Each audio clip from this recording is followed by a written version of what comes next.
Where did everything go? I don't hear anything now. Not you. Hello? Oh, we got disconnected. Why did I get disconnected? Yeah, why did I get... Did you disconnect me? That was really strange. I was connected. I was listening to my promo playing, and then all of a sudden, it disconnected. That was really strange.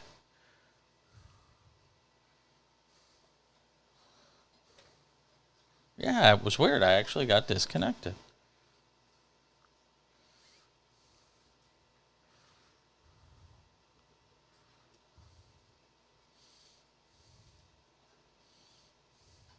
Yeah, I'm good. How are you?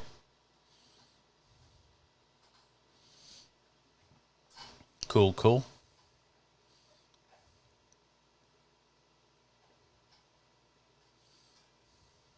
Cool, cool.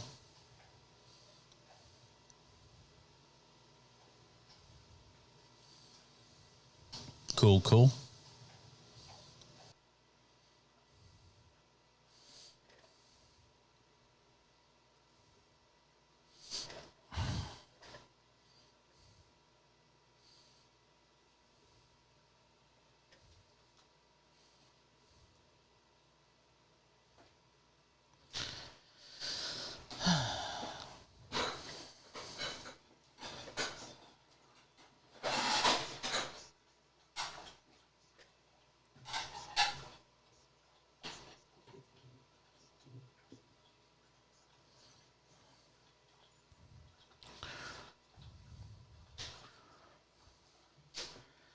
Let's go on this Thursday night edition of the show. I am Jason Page. Glad to have you with us. Going to be a busy 3 hours ahead. Some breaking news just shortly before we came to air. We'll get to that coming up in just a few minutes. It's breaking so much that people don't really want to talk about it. If you knew how many NBA people we called in the last 3 hours and couldn't get any of them. And I know a lot of NBA people, and executive producer Vlad knows a lot of NBA people, and nobody wants to talk right now. And the news just broke about Ime Udoka, the head coach of the Boston Celtics, or the guy who will not be the head coach of the Boston Celtics this season. We'll get to that coming up in a few minutes. We're keeping an eye on Thursday Night Football, as we will every Thursday night on this show. Particularly in the first hour, we will keep you updated with regards to the updated odds on the game. Right now, Steelers leading that game 14-13 in the early stages of the third quarter. Those who bet the under probably were not very happy at the half. It was 14-13 at the half, 27 points, and considering the number was 38, that's not a good sign for your prospects. But so far it's holding in the third quarter. We'll see how long it does. Looks like it's bound to go over at this point. The new number, the live line on it is 43.5. It is Pittsburgh plus 122 on the money line. Cleveland, even though trailing 14-13 at home, is still minus 156 on the money line. And the spread right now is Cleveland minus 2.5. So the odds makers still expecting, it would appear, Cleveland to rally in this game. Also keeping an eye on Aaron Judge trying to hit his 61st home run of the year. Yankees trail the Red Sox 4-3. We'll update you on that as we go through this hour as well. Just getting started. Lots to do on this Thursday night edition of The Cash-In. Glad to have you with us on Sports Map Radio and the Sports Map Radio app.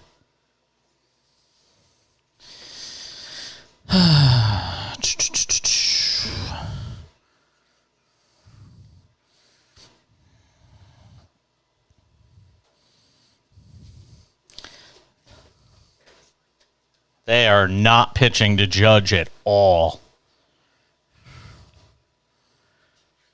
All right, let me get Vlad dialed up.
Giancarlo.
All right. 12 minutes past the hour. Sports Map Radio and the Sports Map Radio app.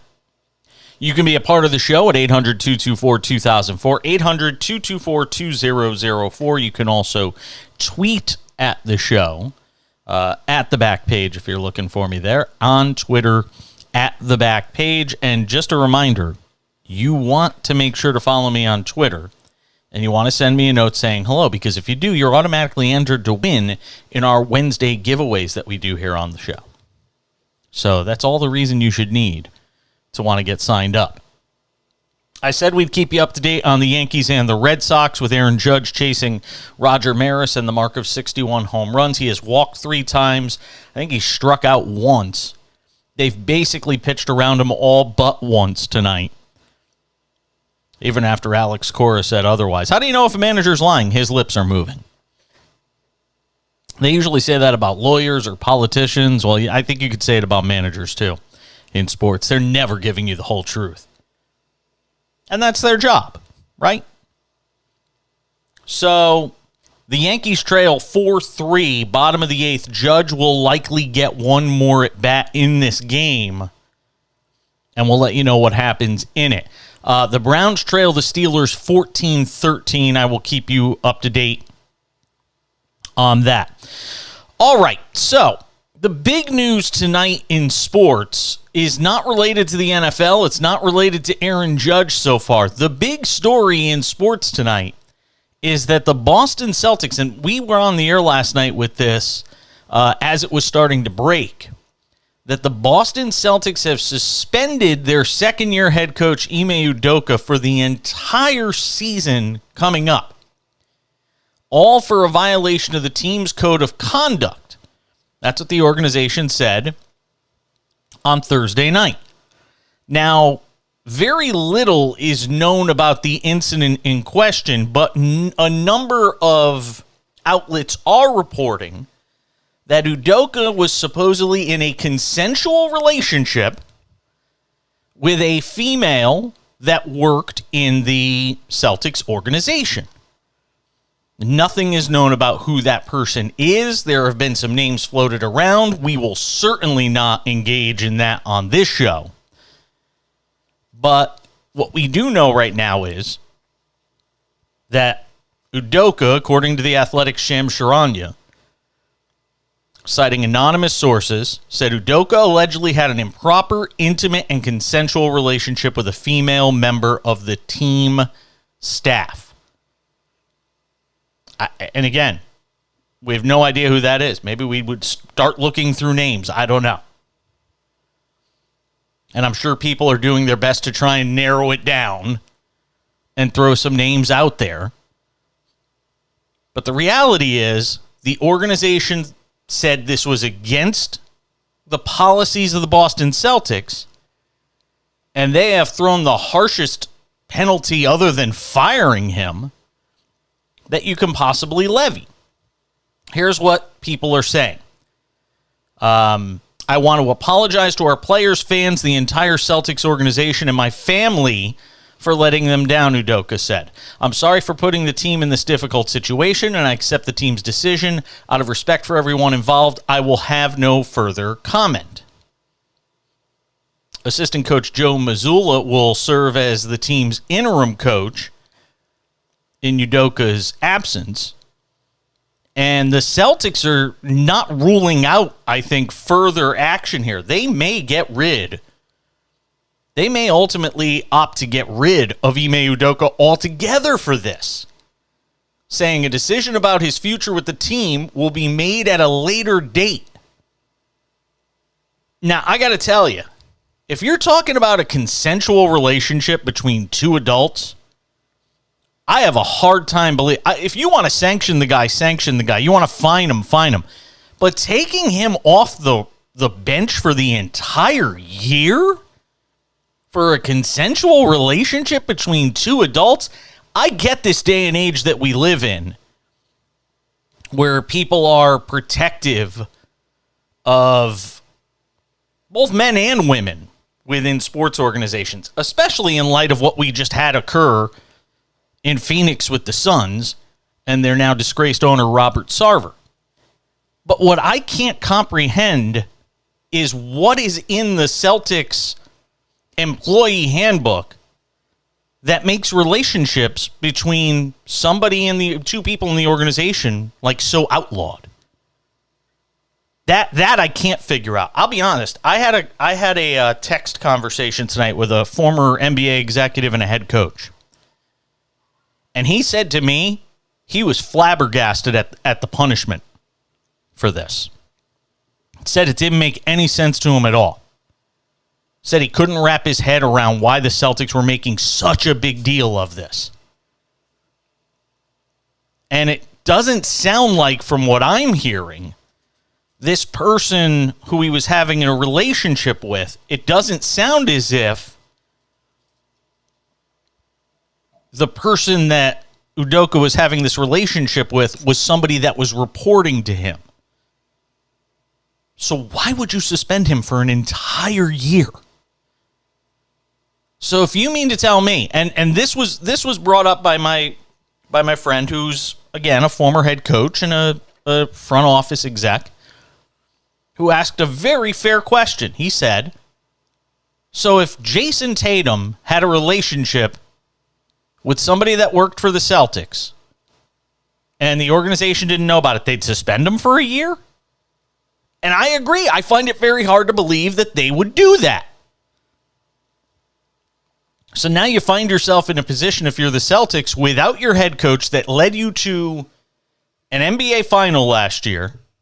Joe Mazzulla will take over.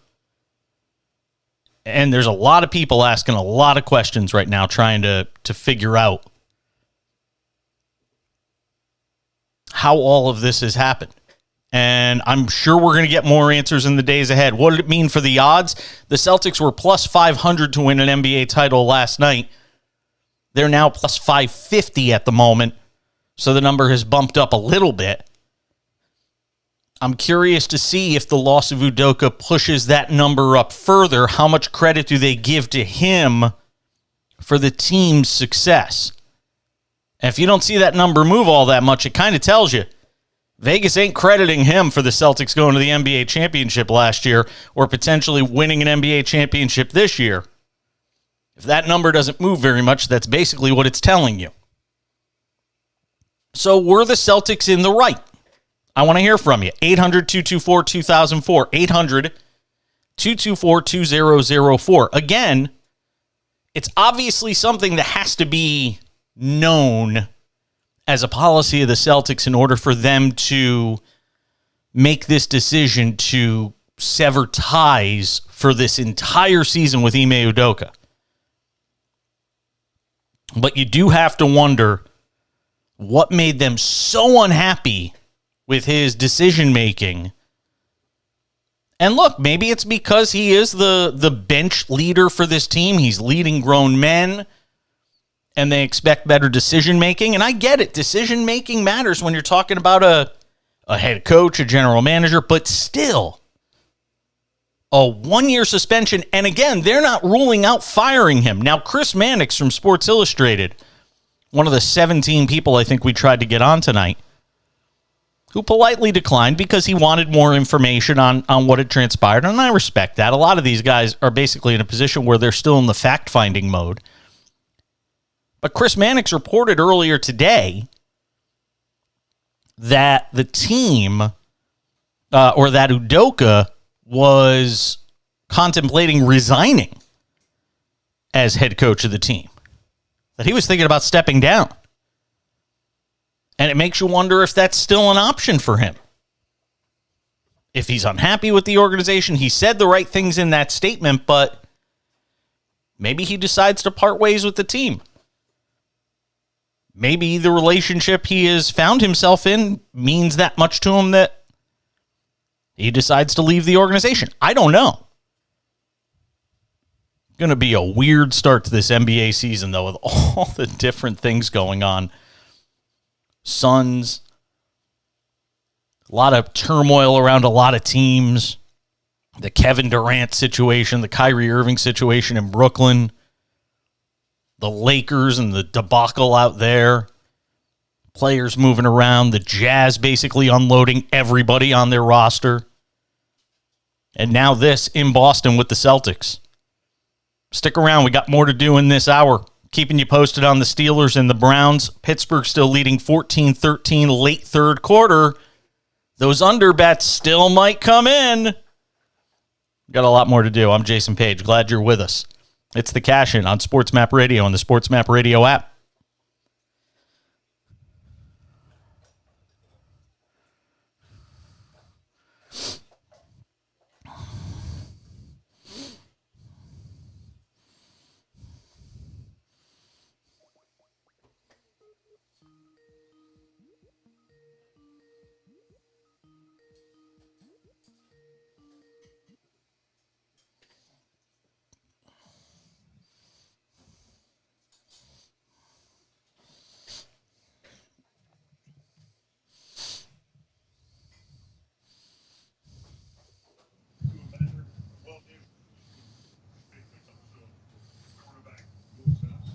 Does he hear me? Yo. Man. So what did Heelan say? I didn't get to read your text. I was hosting. Heelan said, sure, get Kurt for the perverts, for the men, for the bad men. What? Oh, Jesus. I don't understand. I said, yeah, we're bringing in Kurt to talk about men behaving badly, like Sarver and Ime Udoka. Yeah. Because you had him on a week ago about Sarver, and, there'll be more, but definitely about Udoka. He said, I told him FaceTime audio, so set him up on that. And Ferguson, I think, is going to come on, join us the following hour at 8:40. All right. To talk Broncos. So... And we continue with this Wednesday edition of the show. Bring in Jerry Dulac, talk a little bit about the Pittsburgh Steelers, does it for the Pittsburgh Post-Gazette, also covers golf. Scared the shit out of me, man. I'm like, what the hell? Yeah, well, this is what happens when I got to do this video shit on the fly. Just put it down. Kurt Heelan. My friend was killed because of something monstrous that he had seen. We're accused of killing someone. We can get out of there. I'll screw this up. Amsterdam and Radar, only in theaters October 7th. The new iPhone 14 Pro is here. And right now, business owners can get it on us. Damn. Nia Long. What? Ime is engaged to Nia Long. Nia Long is like every black man's dream. Who, Ime Udoka, you mean? Yeah. Yeah. Ime Udoka, she's an actress. The new iPhone 14 Pro. But once again, Chris Rock was right. Man's only as faithful as his options. As his options, man. It's true, bro. We're not on the thing, right? Yeah, we are. Oh, okay. And I was gonna break it down, but you know, Yeah, we're coming back, so hold on.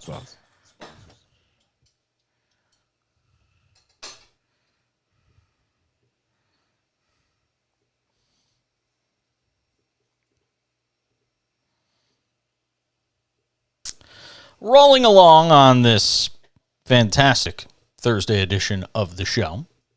Kurt Heelan will join us coming up in about 15 minutes or so. If you're watching on the video stream, you could actually see us preparing for that interview. It's live video. Isn't it a wonderful thing?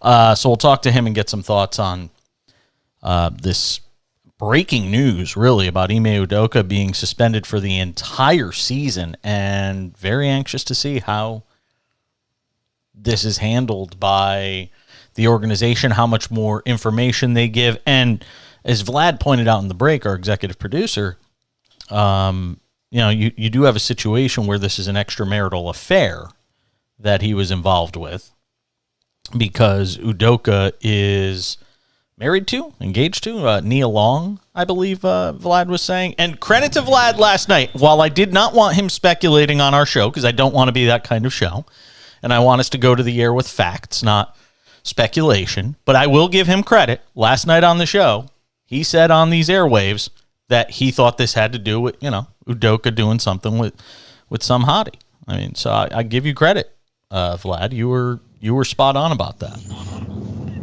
Thank you. I appreciate that.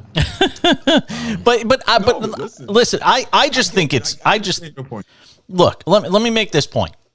The only thing I can think of is, beyond it being a relationship between two people, the fact that it's an affair and how ugly those things can get, and the kind of stain it can put on the organization, and you are a representative of the organization.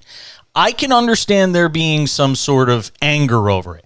I still can't understand it to the tune of, we're benching you for the entire season and we may just decide to fire you altogether. I can't understand that heavy a punishment for it. But, think about the worst case scenarios in these things. And you know what comes to my mind? Steve McNair. Do I think this woman that Ime Udoka was dating with the Celtics or had a consensual relationship with is going to go to those extremes? No, but you never know. And I'm not saying that's why they opted to suspend him for the entire year, but there is something to be said for the stain it puts on the organization to have your head coach in an extramarital affair. We all remember what happened a couple of years ago with the Knicks and Derek Fisher, and the ugliness around his ex and Matt Barnes and all of that. I think I got the names right in that. But, that wasn't a pretty situation. So that's another element of this. But to suspend him for the entire year? Like I said, if this was Jason Tatum, are they suspending him for the entire year?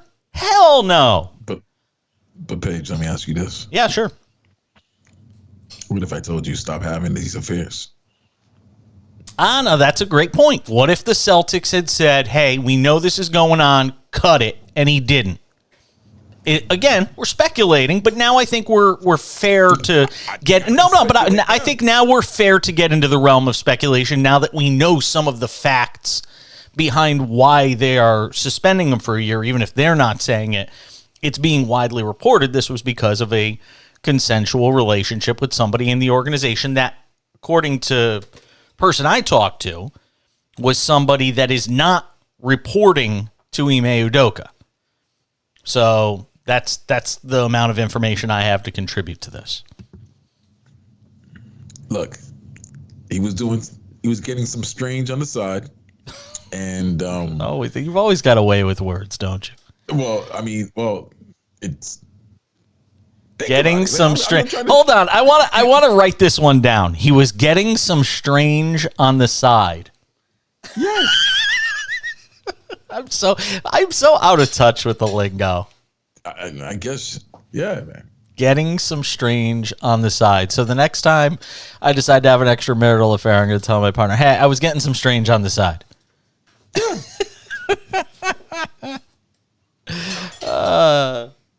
That'll go over like a fart in church. And this is not like I'm advocating and saying he's right, but a tough loss in Utah, man. Sometimes me is far. That plane ride to Boston's far. So, but now that we know what it is, you've got to agree, the punishment doesn't fit the crime here. It's too much. It's too much. Unless this is all right. So now we can speculate, right? Yes, absolutely. Right yesterday, and okay, he had to have. This is why I said he was told more than once. This is something that they knew about early. They kept it under wraps. And probably told him you need to, stop, even because this was consensual. It wasn't like he was forcing his way or anything like that.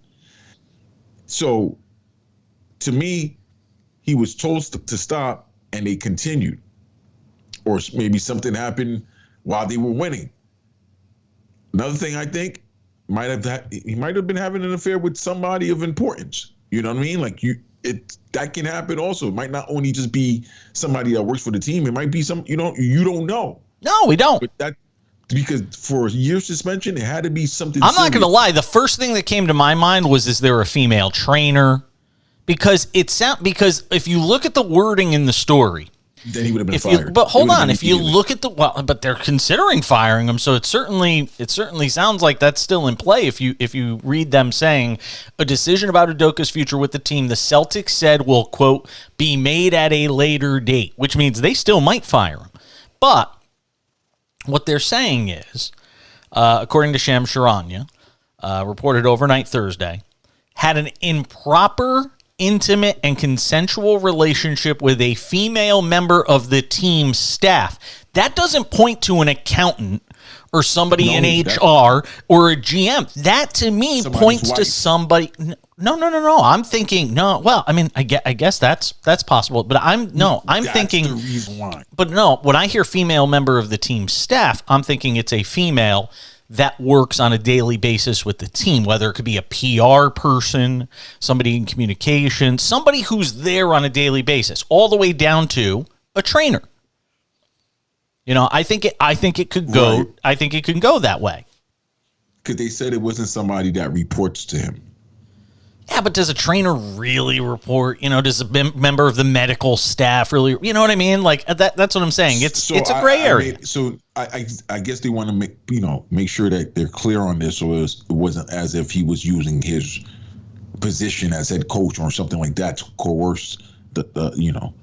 Right, but again, everybody has acknowledged this was a consensual relationship. Right, it was a consensual relationship. So nobody was coerced or forced or made on. No. You know what I mean? There's got to be something, Vlad. There's got to be something that has still another shoe, so to speak, that hasn't dropped in this story. And I think you actually bring up a very valid point. Not to say you never bring up valid points, but I think you've brought up a very valid point about the idea that maybe they knew about this before, told him to squash it, he didn't, and this winds up being the end result. I think that's a very valid way to look at a possible scenario on why this played out the way it did. Because there's a lot of speculation, like the person that he had the affair with. People were throwing married. Names out there, which is terrible. And I felt bad because there was a picture of this lady and a lot of reputable writers from the NBA said she was not involved, so therefore, we don't need to mention that. But I believe that it had to be something where he was told not to, and it's got to be somebody. That's why I think it might be an official. I think people might know. I think some of these reporters might know because if you notice today, Mark Spears, our old pal who's now at ESPN, Mark Spears came out and said it is not this person that's being pictured everywhere. He actually said the name of the person who was being floated around as the possible one that he was having relations with. And now the fact that he said that means they know it's not that person, which tells me they know who it is. It's the media knows who this is. Which is why I think it's unfortunately, I think it might be a wife of a executive or somebody of importance in the staff. Could be. The Celtics. Could and be. That's why Never they don't know. want to make it. They don't want to make it any more public, or it was something that they could have been public. Yeah. They tried to put it into it, and they continued, and now they got to decide what to do. So let's just update you. The Yankees and Red Sox are 4-4 in the bottom of the ninth. 1 out. Aaron Judge is at the plate. We've seen him hit walk-off home runs before. Just saying. So we'll keep you up to date on what Judge does in his at-bat. 16-14, Browns on top of the Steelers as they play in the fourth quarter of that Thursday night NFL game on Prime Video. We will keep you up to date on that. A lot to do as we continue with this opening hour of the cash-in on Sports Map Radio and the Sports Map Radio app. Did the Celtics get it right? Should they have punished him as harshly as they did? 800-224-2004, 800-224-2004 if you want to weigh in on it. Kurt Heelan, Pro Basketball Talk at NBC Sports, will weigh in with his thoughts next on Sports Map Radio and the Sports Map Radio app.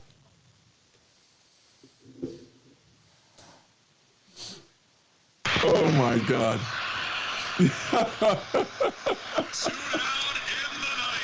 Did you see that? No, I'm doing 3 things right now. Oh, so I Judge can't. hit Sorry. a shot to center field. No, you just told me before I saw it. Damn you! Oh, wait. I'm watching on YouTube TV, so now I'm about to see it. Oh no, he just swung and missed. It's 2-2. I'm that far behind. Thanks.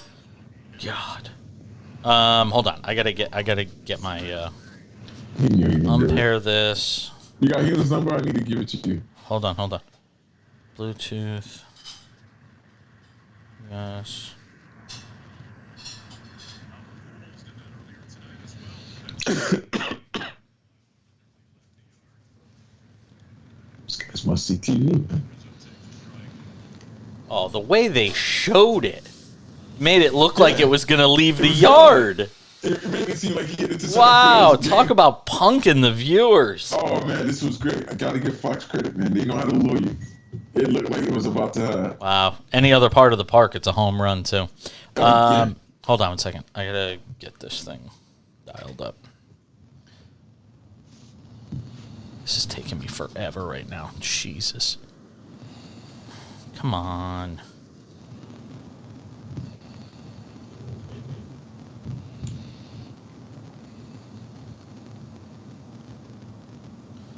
There it is.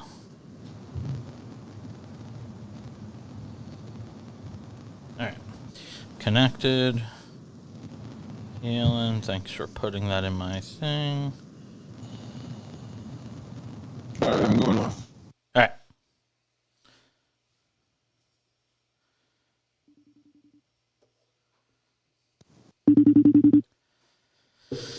Whew.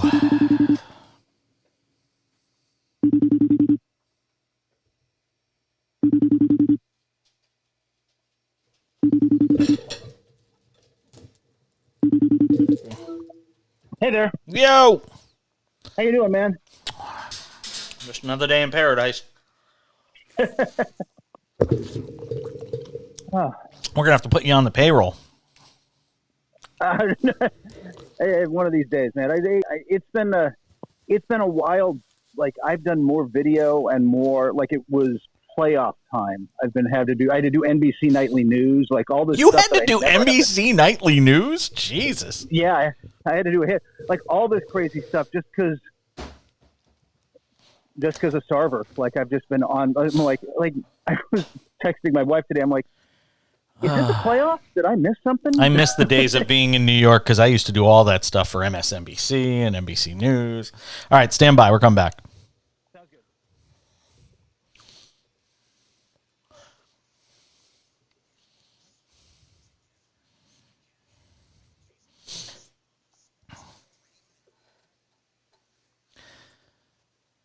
We roll along on this Thursday edition of the show. The Browns have just scored another touchdown, 22-14 extra point pending. Aaron Judge hit a ball as far as you can in Yankee Stadium without it being a home run to dead center, and Fox basically punked everybody. They made it look like it was going to go out, and then the center fielder called it right at the wall. And in the meantime, we're all trying to figure out this Boston Celtics situation with Ime Udoka having been fired not fired, I should say. Sorry, fired. They're leaving that option on the table. He's been suspended for the upcoming season as a result of what is being reported as an improper, intimate, and consensual relationship with a female member of the team staff. So let the speculation begin while we wait for the other shoes to drop. Kurt Heelan, NBC Sports, pro basketball talk over there, is one of our go-to NBA guys. We bring him in on this Thursday night to try and figure all of this out. Kurt, the story broke 24 hours ago, and 24 hours later, he's been suspended for an entire season. We can all sit here and try to, put the pieces together and connect the dots on why this decision was made. But at the end of the day, the Boston Celtics are going to have a different guy on the bench this year than they had thought they were going to have just a week ago. Yeah, and a 34-year-old guy with his only head coaching experience was in college at Division II, I believe. Look, he's an up-and-coming guy, but that's a big ask, man. that's a big ask. And remember, their lead assistant, Will Hardy, the guy who would have been asked to fill this role, he took the Utah job, right? He's gone. So like they've kind of got stuck here. I don't want to say stuck because look, again, you've got to trust the guys on your staff, but there weren't other options. This wasn't a situation like a lot of teams with young coaches where, hey, we're going to bring in a veteran to be next to you, a guy who's done this before. Like, wasn't on the staff, man. This is a young staff, and they're gonna potentially learn some hard lessons at it. I mean, it's one thing if you were doing that right now in Utah, where they're doing it with Will Hardy. It's another thing, man. That's a contending team. This is a team that might still be, but might certainly have been my pick to come out of the East now, and I got to rethink that a little. Kurt, in Vegas, they're the favorite to win it all. Yes. I mean, this isn't a might thing. Vegas has them pegged as the favorite. Last night, I think they were plus 500. Tonight, I think they're now plus 550, so it really hasn't moved much. I'll be curious to see what happens with that in the next couple of days. Here's a question I have. Could there have been any thought to putting Brad Stevens back on the bench for this year? I wonder if that came up or if that's been an option. This happened so fast, and I know Brad really does not want to go back to the bench, but this is extraordinary times call for extraordinary measures type of moment. I wonder if that was discussed. I think it kind of had to be at some point, but I hate to say maybe that's the fallback, but Brad Stevens' style is also, look, he wore on players after a while. He not that the relationships were bad, but it just wasn't working. They needed a new voice.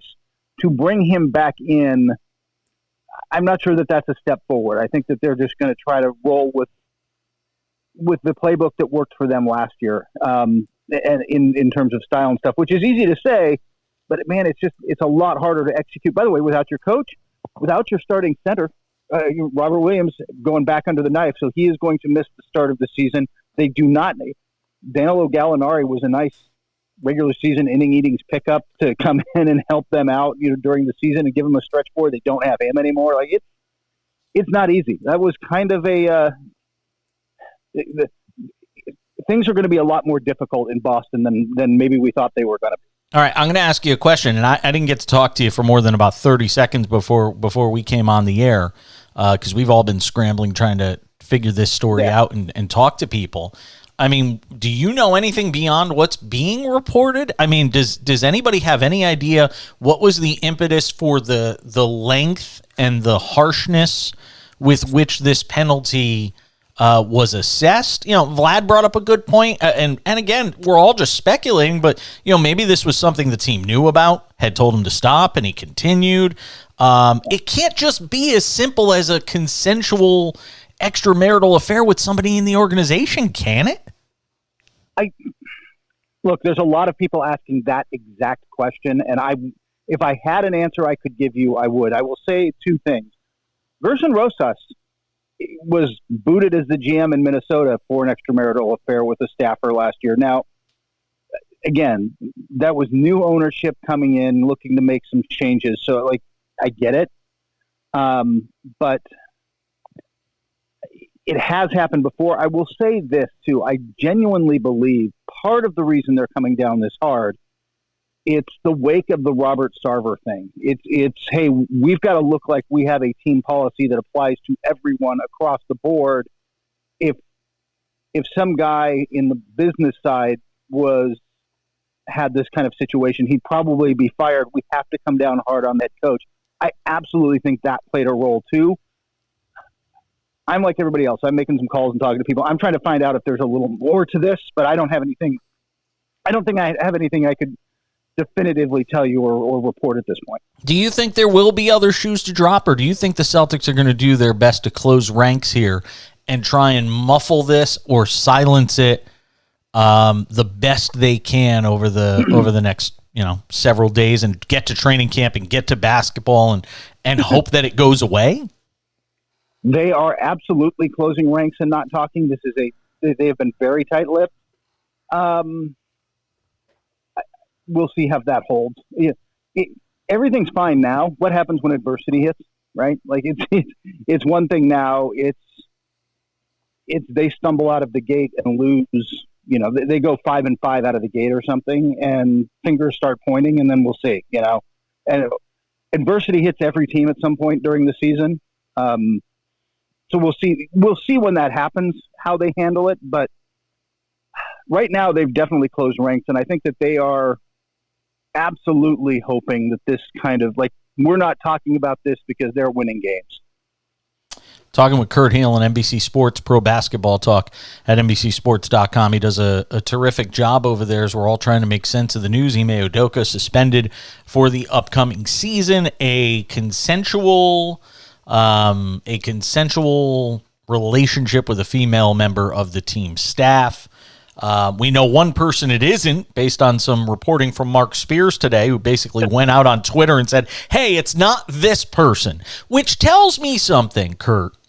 And you can tell me if you think I'm wrong.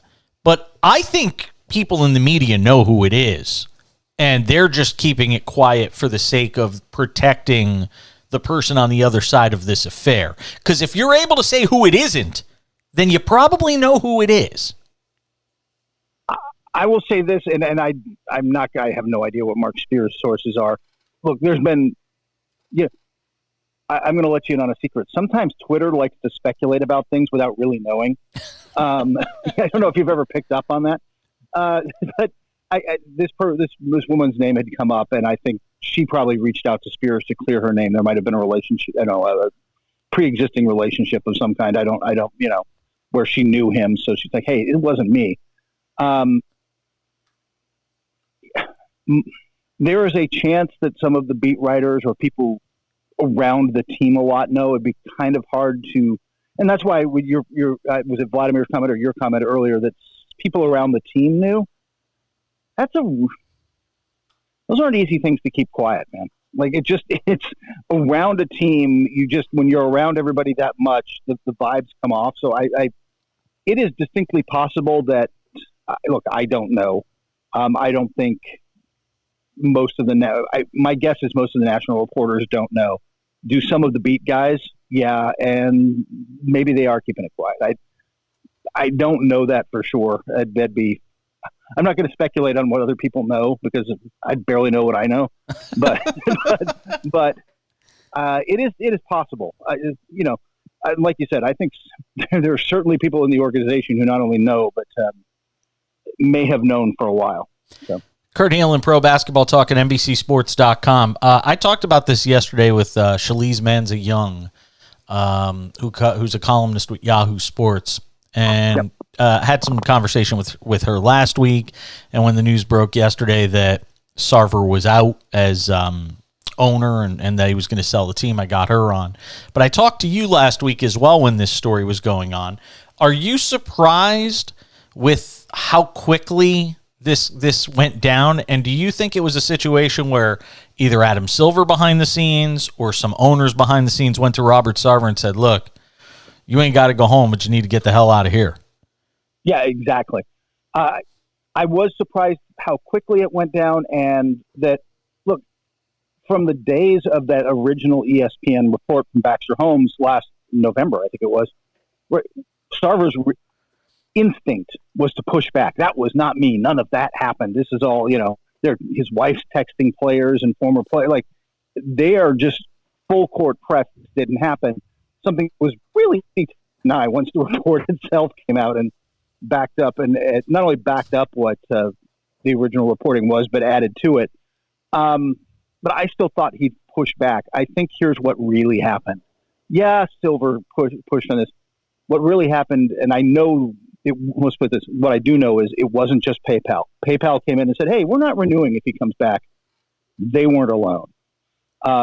There was a lot of trying to appease, massage, whatever the appropriate business term is there, to the other sponsors who were very hesitant to be associated with this. You start getting the public backlash. The second that media day comes, they're all going to have to talk about this. Like, it's not going away. And I mean, when I say they all are talking about it, I don't just mean, hey, we're going to ask Devin Booker and DeAndre Ayton about it. I mean, Kevin Durant's going to get asked about it in Brooklyn. Like, everybody's going to get, it's going to be a topic again. That pressure is going to build on the sponsors. And this is sort of like what happened, honestly, with Sterling, the lifetime ban.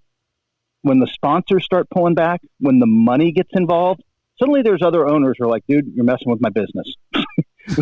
You're gone, right? Like, it's all fun and games until you start taking money out of my pocket. And that changes the dynamic. And that is what I think pushed Sarver. And I think Sarver started to recognize that this was only going to get worse for him, not better, that there was not going to be a year from now where everybody forgot about this, which is, I think, what he had hoped. Yeah, and I can't even say he cut his losses, because the reality is the team, I think, is worth like 4.5 times more than when he bought it. Yeah. So he isn't cutting his losses. He's going to make a pretty penny out of this.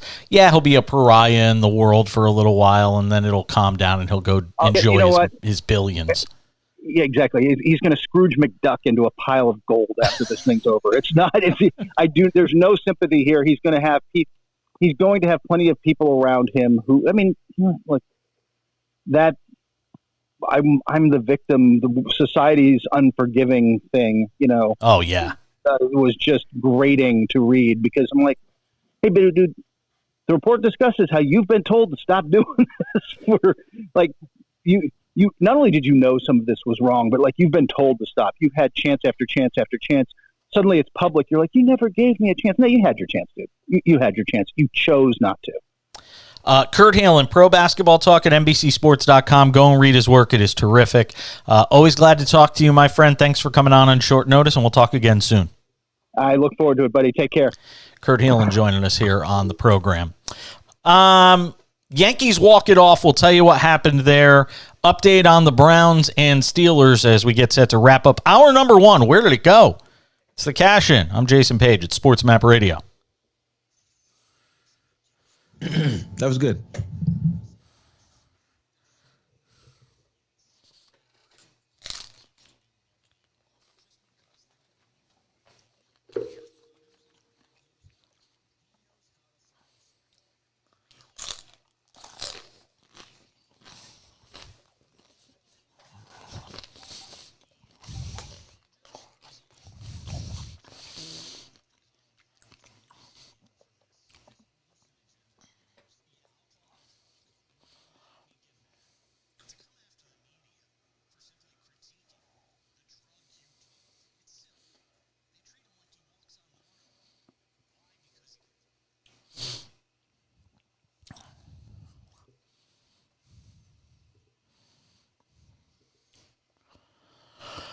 All right. Nick Ferguson. Yeah.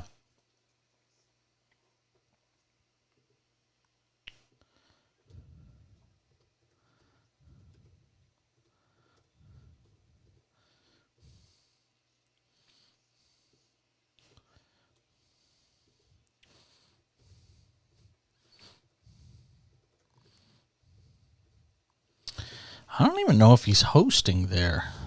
I just say former NFL safety.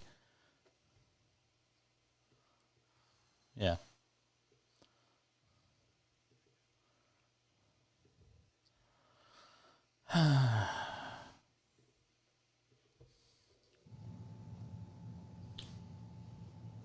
I just love how. Damn, you got me loud. How what? I love how. There's a lot of return coming back to me. I love how everybody's going crazy about the Udoka situation, but everybody's trying to sweep the Brett Favre fucking taking $5 million. Like, nobody's really talking about that. It's like, it's almost like, in a way, it's almost like they're putting Sarver, like, all right, Sarver, let's just, yeah, well, you're a billionaire, but we can't do this about this Don't be surprised if that Favre story starts to gain more traction, though. Because there's indictments coming. Or maybe the state, but I think what they want is the sports world to cover it. They want ESPN, they want Fox to cover it, they want the NFL Network. I don't know what the deal is with why Brett Favre is protected. I don't know. He's one of those guys that is very never understood it. Whether he's popping pills, whether he's having extramarital affairs. Getting naughty massage. He was the original naughty massage guy. Sending dick pics. Yeah. Yep. But the Yankees walk it off. Woo, baby. Yeah, I know. All right, stand by. We'll come back.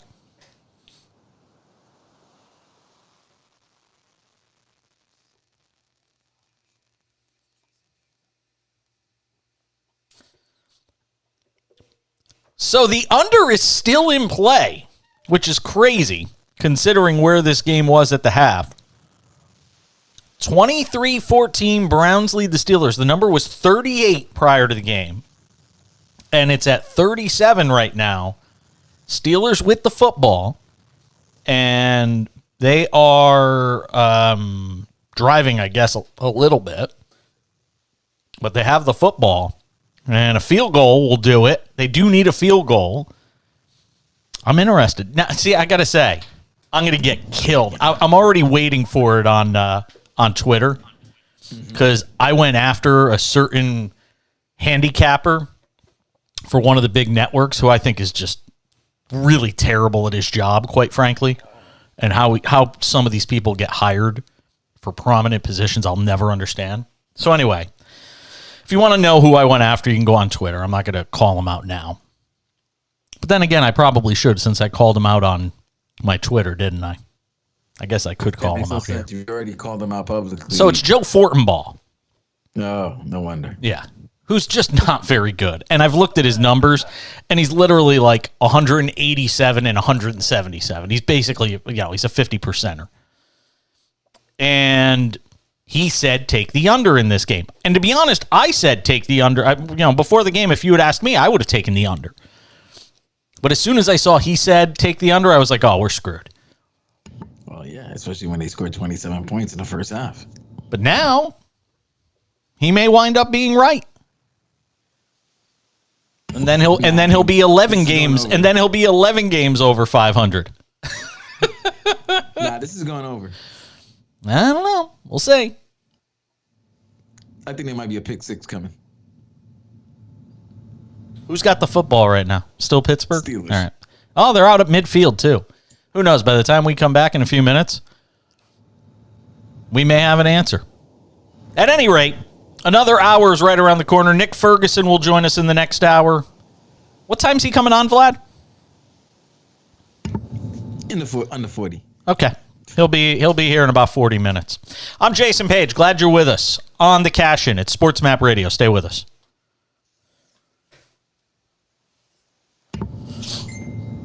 I'm not gonna lie. Today kind of felt like the old NBC days. No, but this was the type of story that was happening back in NBC days. Yeah. But it would happen during the season when guys were actually up, not during the off season. I give Mannix credit, though. He got right back to me. Well, he responded to you. I'm shocked. I didn't know if you reached out to him. Mm-hmm. Yeah, I reached out to him after the fact. I'm happy. I reached out to him after. I reached out to him after you did. And I Okay, just, because I'm shocked that Spears got back to me, but I didn't know that Spears had made that response until you showed me that. So I was like, all right, even though it was the classic Spears answer, I'm well, happy no, that that he wasn't did. Spears. That was Mannix. No, Spears.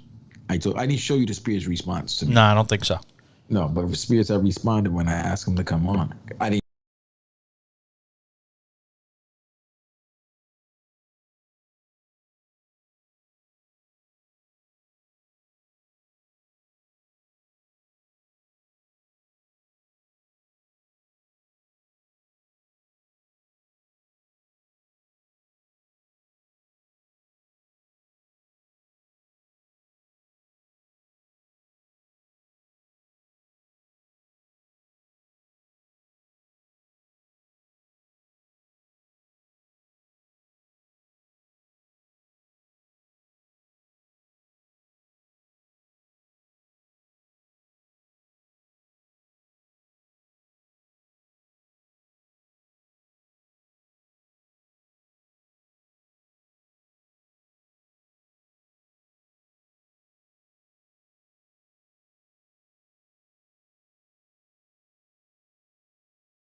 Another hour starts right now on this Thursday night.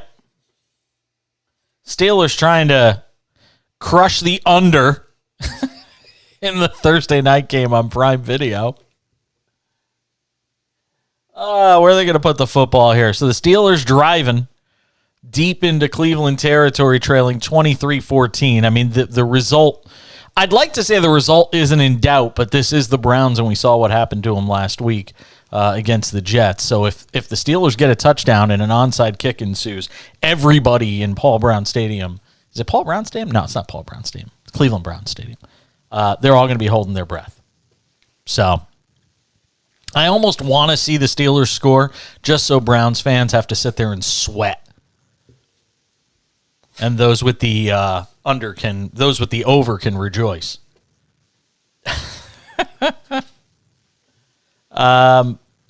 Looks like the Steelers are going to get a win, though. They're going to be 2-1 with Mitchell Trubisky after 3 weeks.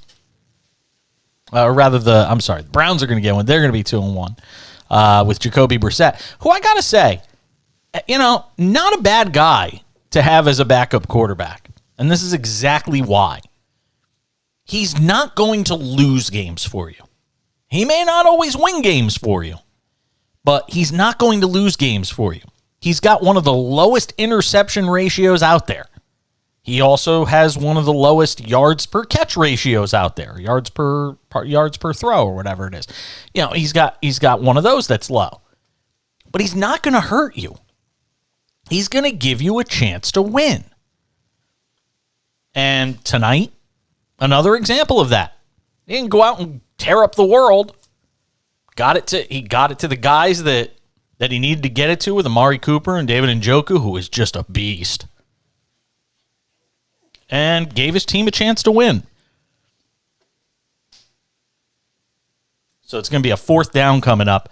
Will the Steelers kick the field goal here? You got to kick the field goal, don't you? You got to. It's a 2-possession game. Got to kick the field goal.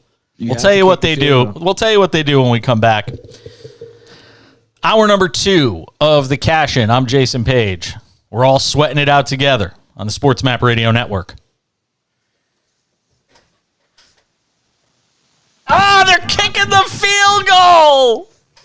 Of course they are. Over, baby.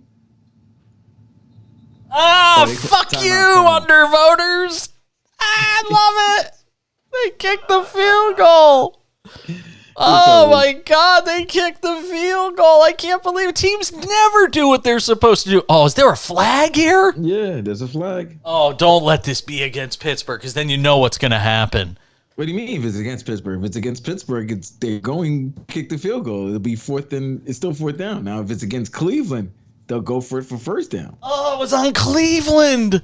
So now it's going to be a 1st down for Pittsburgh. No. Oh, my God. This might wind up being one of the worst bad beats in the history of bad beats. You literally had the points on the board to get the over. What if Pittsburgh scores a touchdown here? Well, then it still goes over, but and then gets the onside. Well, I mean that's like 2 or 3 steps down. You had the over just now, and it's gone. Well, right now, yeah. Well, you had the over. Well, right now, if you had Cleveland over 7 on DraftKings, you would win. Tomlin's trying to figure out what to do.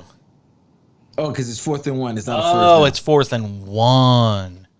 Taking the points? He's in a predicament. Do you take the points or do you continue to drive? Taking the points? I don't know, man. I don't know. It's a 2-possession game no matter what. The play was blown dead. Never happened. They're kicking it again. Yeah, play was blown dead for too many men on the field. So there you go.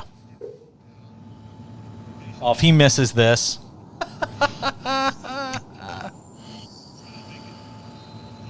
Oh, my God. I can't even watch. I don't even have money on it, and I can't watch. It's good. He kicked it. It's 23-17. All right, over. You're good. Fortenbaugh. Where are you, Fortenbaugh? He's 10 games above, 9 games above 500. That's about right. That's funny. So rarely do teams kick the field goal in that spot. They just ask her, we'll go get the touchdown. We'll try to get the touchdown. I can't believe they actually did it. Usually it's 4th down and they're probably from some distance. They're inside the red zone. It was 4th and 1. Yeah, he's trying to figure out why it was blown dead. That's what he's talking to the refs about right now. Pittsburgh plus 1,700 right now. What's the chances of the Browns winning? Because, I mean, it was 99.6% against the Jets, and they somehow figured out. Nick Costos. Big-time loser decision by Tomlin to kick the field goal on 4th and 1. He must have had the under.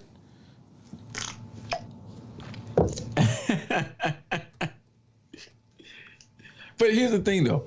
Even if he gets the first down, what are you expecting? You're hoping that they turn the ball over? You're giving them still more chance to hit the over. Might as well know that the over is done. Stand by. We're coming back.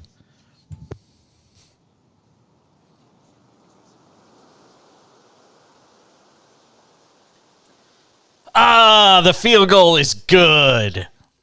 The Steelers went for a field goal on a 4th down and 1. Well, they went for it on 4th and 6. There was a 5-yard penalty on the Browns. Field goal went through. It didn't wind up counting, so we all had to sit here and wait. Then they kicked the field goal on 4th and 1. They get it to 23-17. Now we're waiting for an onside kick. Oh, my goodness. They almost lost the onside kick again. How did that Steelers special teams player just run by? The Steelers player whiffed on it going by. But the Browns are going to win 23-17. They almost coughed it up on an onside kick in back-to-back weeks. They would have stormed the field in Cleveland if that had happened. There was a flag on the play. I don't know who it's on, but it probably won't matter. So a win. It looks like a win for Cleveland, 23-17. The total was 38. That field goal from the Steelers pushes it over. I'm sorry if you had the under. You're probably not happy with Mike Tomlin right now. But if you're a Cleveland Browns fan, you're 2-1 with Jacoby Brissett at quarterback. And that bodes really well for this team because they've basically got to get through 5 more games without Deshaun Watson. And I don't know what the rest of their schedule looks like offhand. I'm sure we can go and find it. But I'll find it. No, I got the Browns. I got the Browns schedule right here. It's fine. We can do this together. The Cleveland Browns schedule after this win has them in Atlanta next week, winnable game.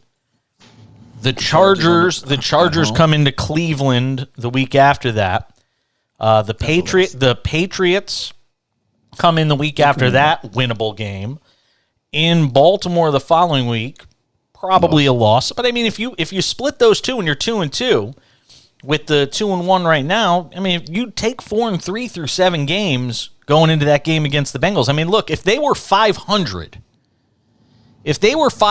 when they got Deshaun Watson back, they're probably feeling pretty good about themselves. No, if they're 500 and get Deshaun Watson back, they're making the playoffs. That's just thinking about. I'm just thinking about the rest of the. I'm just thinking about the rest of the conference. This is their schedule. Yeah, I know. I got it. Right. No, but if they are, you say 500, right? So they would be what, 6-5? Let's say they have 6-5 or 5-6. Oh, no, Watson. Right? Oh, Watson's 12 games. That's right. No, it's 11 games. 11 games, right? So here's they get 6-5. So they're 6-5. His first game is, of course, against Houston. Yeah, in Houston. Then they go to Cincinnati. Then they got Baltimore. Then they have they have Baltimore at home. Then they have the Saints at home, at Washington, at Pittsburgh. It's going to be close. I think they can go 4-2 with Watson when they come back. Yeah, or 5-1. Let me tell you, if they don't and they miss out on the playoffs after, Brissett kind of keeps them in it, there's going to be a lot of people getting second guessed there. If Brissett leads you to a certain number, let's just for argument's sake say they're 7-4. You're pulling Jacoby Brissett if they're 7-4? Absolutely. Twice on Sundays.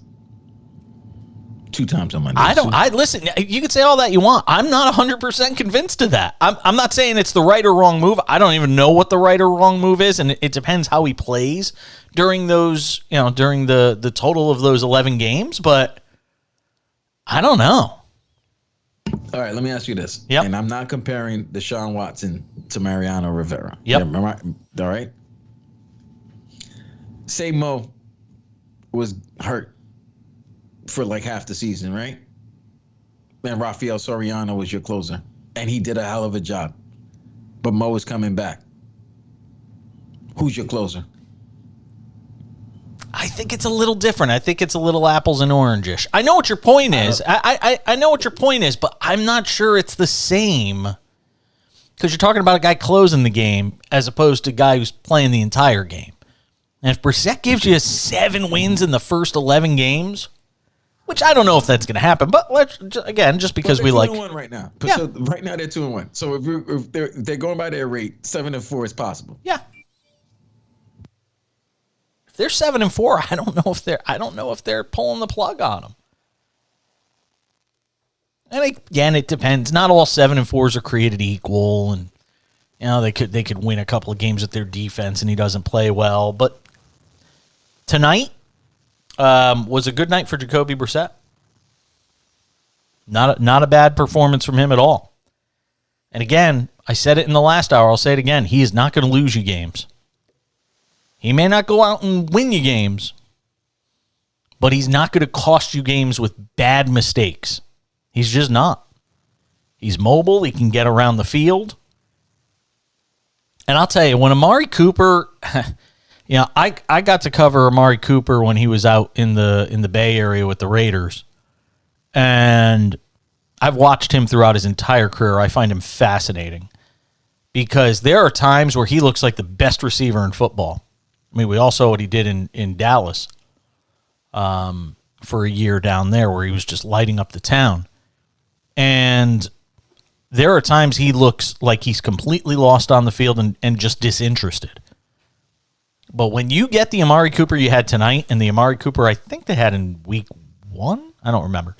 One of the first 2 games he played really well. Week 2. Yes, last week yeah. against the Jets. When you have that Amari Cooper, it really adds a level to this offense. And Njoku is another guy who, when he got drafted in, 2017, 2018, I actually was in Cleveland hosting some shows, and I was really high on him out of Miami.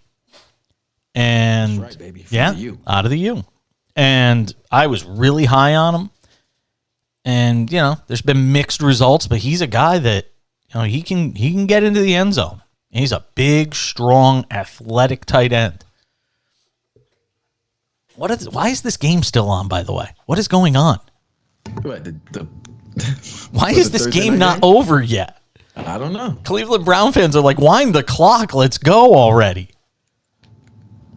The Yankees walked it off against the Red Sox tonight, 5-4. Aaron Judge 0 for 2 with 3 walks in his pursuit of his 61st home run of the season. Alex Cora is a bold-faced liar. Again, how do you know a manager's lying? He's moving his lips. I get it. I don't expect these guys to always be honest, but he said, we're going to come right at him. First at bat of the game, Michael Wacha threw 4 pitches that weren't anywhere near home plate. So just do me a favor. Don't pee on my leg and tell me it's raining.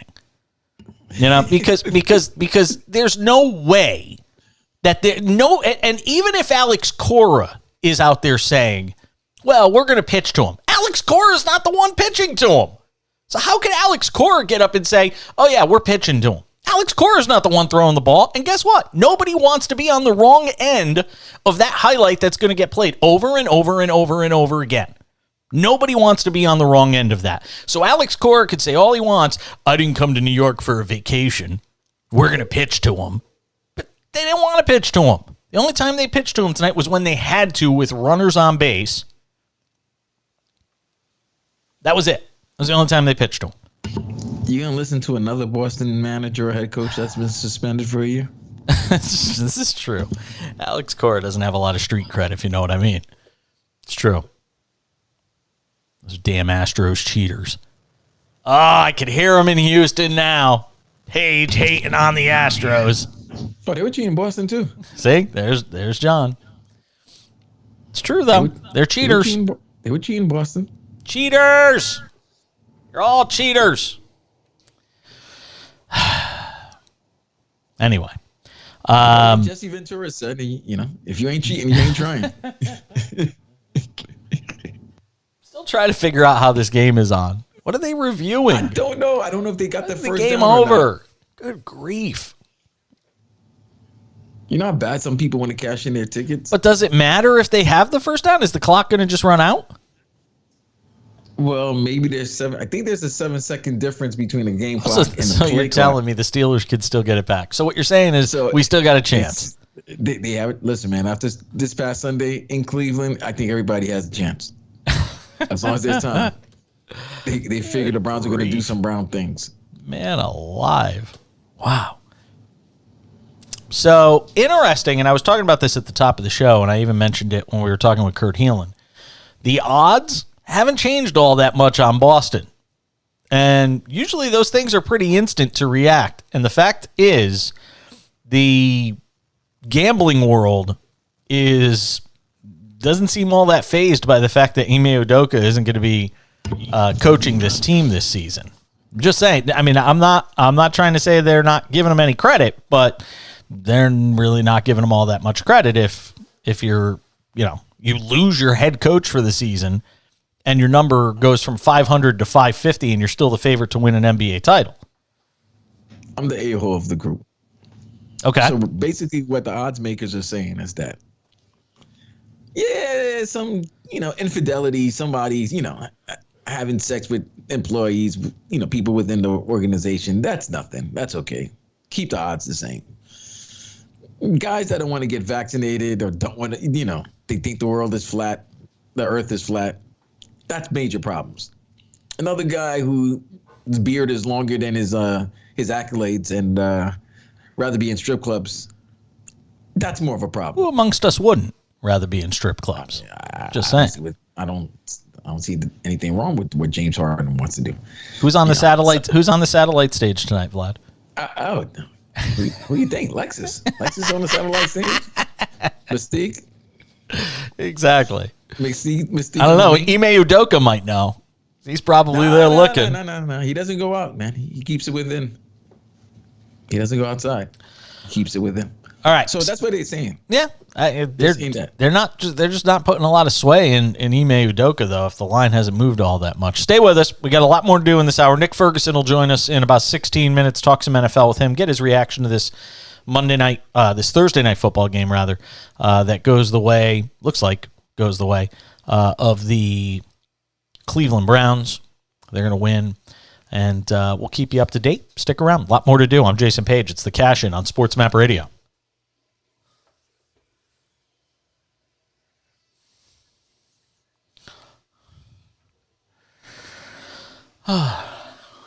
Nick's 8:40, not 8:20. No, I said 8:40. Yeah. I said 17 minutes an hour, 16 minutes. 4th and inches. That's what it was. They didn't get the first down, so that's why it was all that delay. And they try to get them jump offside, and they didn't do it. So Cleveland has to punt the ball with 15 seconds left in the game. Could this be? Does Mitchell Trubisky have the arm? If they throw a Hail Mary and beat Cleveland and it's 24-23, holy mackerel. And by the way, you listening to me? Yeah, I'm listening. I know why Costas might be upset with Tomlin going for the field goal. Why? It may not be for the under. Pittsburgh is a 4.5 point underdog. That's why. Yeah. That's the other way, too. He might have taken Pittsburgh. Yeah, he might have taken Pittsburgh and needs Pittsburgh to get the touchdown. Yeah, it's true. It's true. That's it. Final. 29-17. 29-17? That's what it says. Wow, they threw that means they threw a pick six? Oh, there was a touchdown at the end. Yeah. Oh, there was a garbage touchdown on they were trying to lateral a bunch of times. Oh, well, there you go. Doesn't matter for any real purposes, though. No, because Cleveland already covered. But late third quarter, it was 42.5.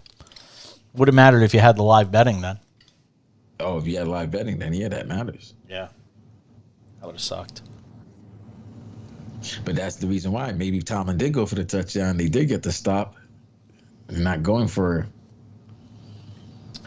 And don't go breaking my heart. I couldn't if I tried.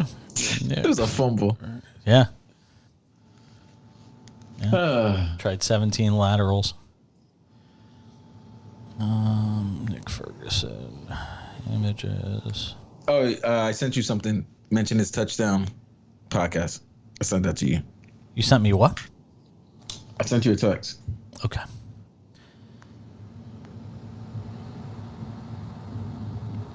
Touchdown Denver podcast. Touchdown Denver podcast. How weird is this? They're showing the captain on ESPN too, the same way they for Jeter's 3,000 hit. Oh, really?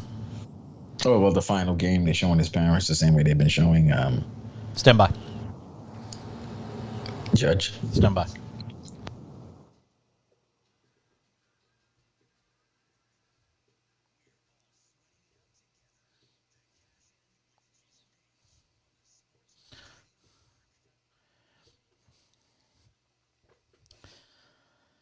Moving along, halfway home on this Thursday night edition of the show.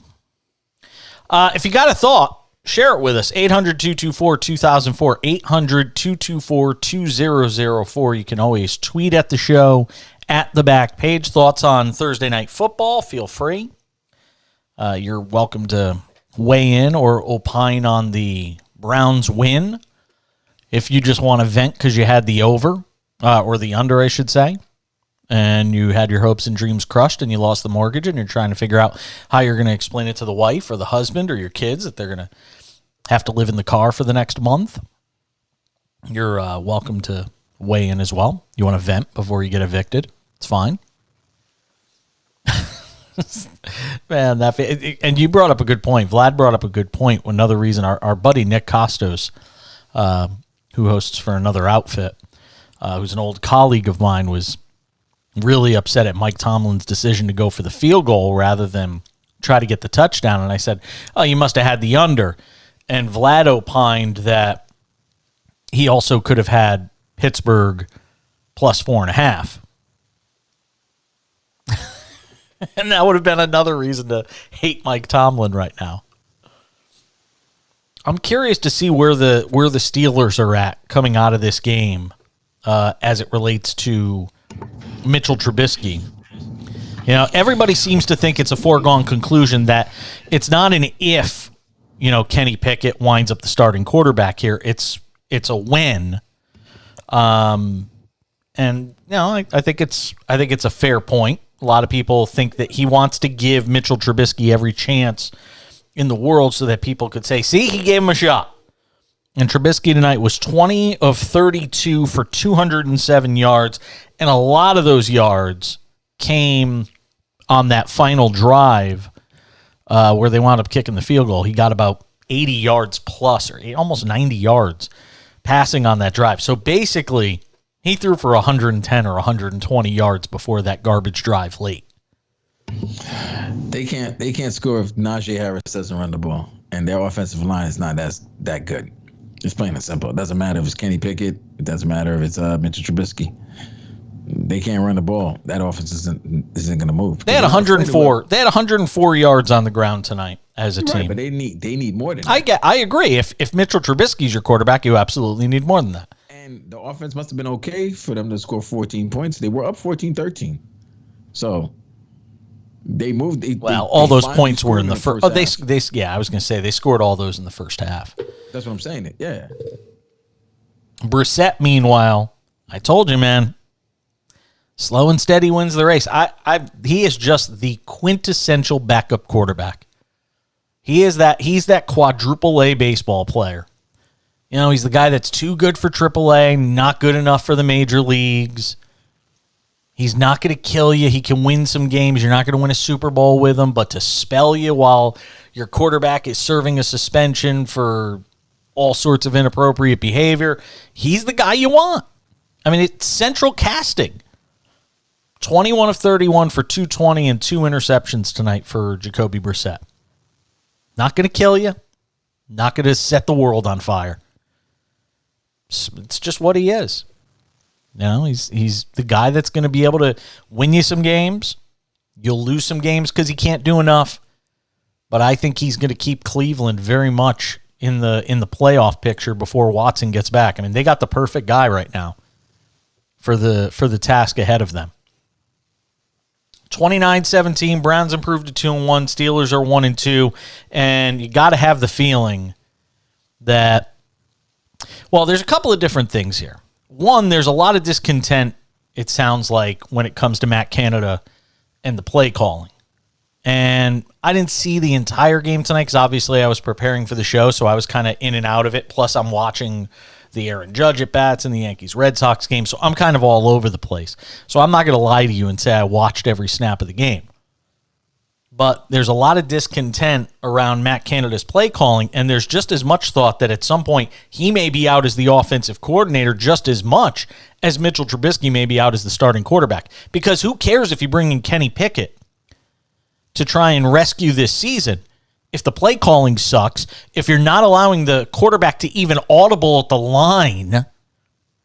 We were talking about with Jerry Dulac last night, who covers the Steelers for the Pittsburgh Post-Gazette, and he was talking about not only the fact that Trubisky can't audible in most situations at the line, not even just that. He was saying last year with Ben Roethlisberger, Canada wasn't letting him audible in certain moments, and finally Big Ben just said, screw this. If I want to change the play at the line, I'm changing the play at the line, and he changed the play at the line. But you can't, again, I'll say this. It's not fair to Mitchell Trubisky to say we're going to tie, one finger behind your back or 2 fingers or a hand behind your back and make you try to play the toughest, arguably the toughest position in sports, the most heavily scrutinized position in sports, in a city where they expect good things and big things of you, where, he's going to be judged. It's not fair for this organization to say you can't change plays at the line. Again, and it's not, I don't even think it's just a thing of them saying we don't trust Mitchell Trubisky. It's Matt Canada just saying, I just don't feel comfortable with quarterbacks changing my plays at the line. Well, screw you. If Kenny Pickett's going to be the starting quarterback, Kenny Pickett's got to be able to change the play at the line. And this isn't quarterback in high school. This is quarterback of an NFL team. I mean, it's nuts. Nick Ferguson will join us, former NFL safety. We'll get some thoughts with him on this on this Thursday night game. I keep calling it a Monday night game. Get some thoughts with him on this Thursday night game, which goes the way of the Browns. It wound up being 29-17 because with the score 23-17, the Steelers rather, got the ball with 9 seconds left and tried some, holy miracle play where you throw the ball 15 yards and do a bunch of laterals, and one of them wound up in the end zone. It was fumbled. The Browns jumped on it, got a garbage touchdown late. It would have mattered if you were a live bettor, because at one point, I think the total was 42.5, and it wound up obviously going over that number. So if you were a live bettor late in the third quarter when it was at 42.5, chose the over, you wound up very happy. If you had the under, you were once again crushed. I told you it was going to be a garbage touchdown by the Browns. There was a garbage touchdown. But the Steelers wind up 1-2 on the season. So we'll talk about it coming up in a couple minutes with Nick Ferguson, get some thoughts with him on this win for Cleveland. Still a lot of other things to get to in the course of the final 90 minutes roughly of this show. We'll do that coming up in a few minutes. I also want to revisit this Aaron Rodgers thing that I talked about the other night, because another thing came to my head today when it comes to Aaron Rodgers and this ayahuasca, this plant / drug / hallucinogen that he took. I want to get into that, and I want to revisit it for a reason coming up a little later on. Either in this hour or the next hour, we'll get to it. So stick around for that as well. But Nick Ferguson coming up in a couple minutes. We'll get some thoughts with him. Also, I don't know what the number wound up being tonight for Prime Video for the NFL game, but their week 1 numbers came in just before this game today, and they were very impressive, which got me thinking about, well, something else that I'll talk about a little later. It's called a tease. I'm just teasing all sorts of stuff. I might be overloading you. If I am, I'm sorry. But stick around. We got a lot more to do. Thursday night edition of the Cash In on Sports Map Radio.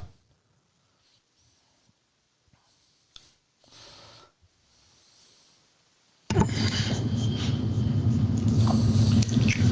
right. You sent me his number. Nick? Yeah. I thought you had Nick stuff already, man. Yeah, I probably do, actually. Hold on. Nick Ferguson. Yeah, here he is. Touchdown Denver podcast. Touchdown Denver podcast. Got it. Do, do, do, do, do.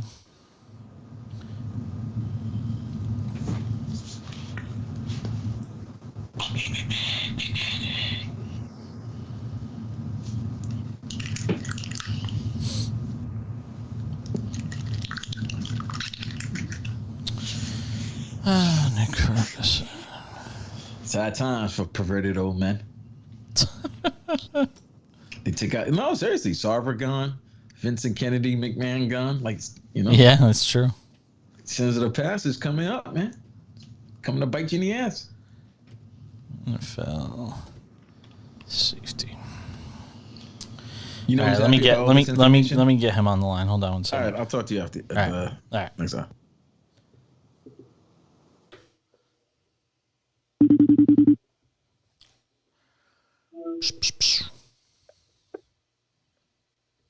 What up, my man?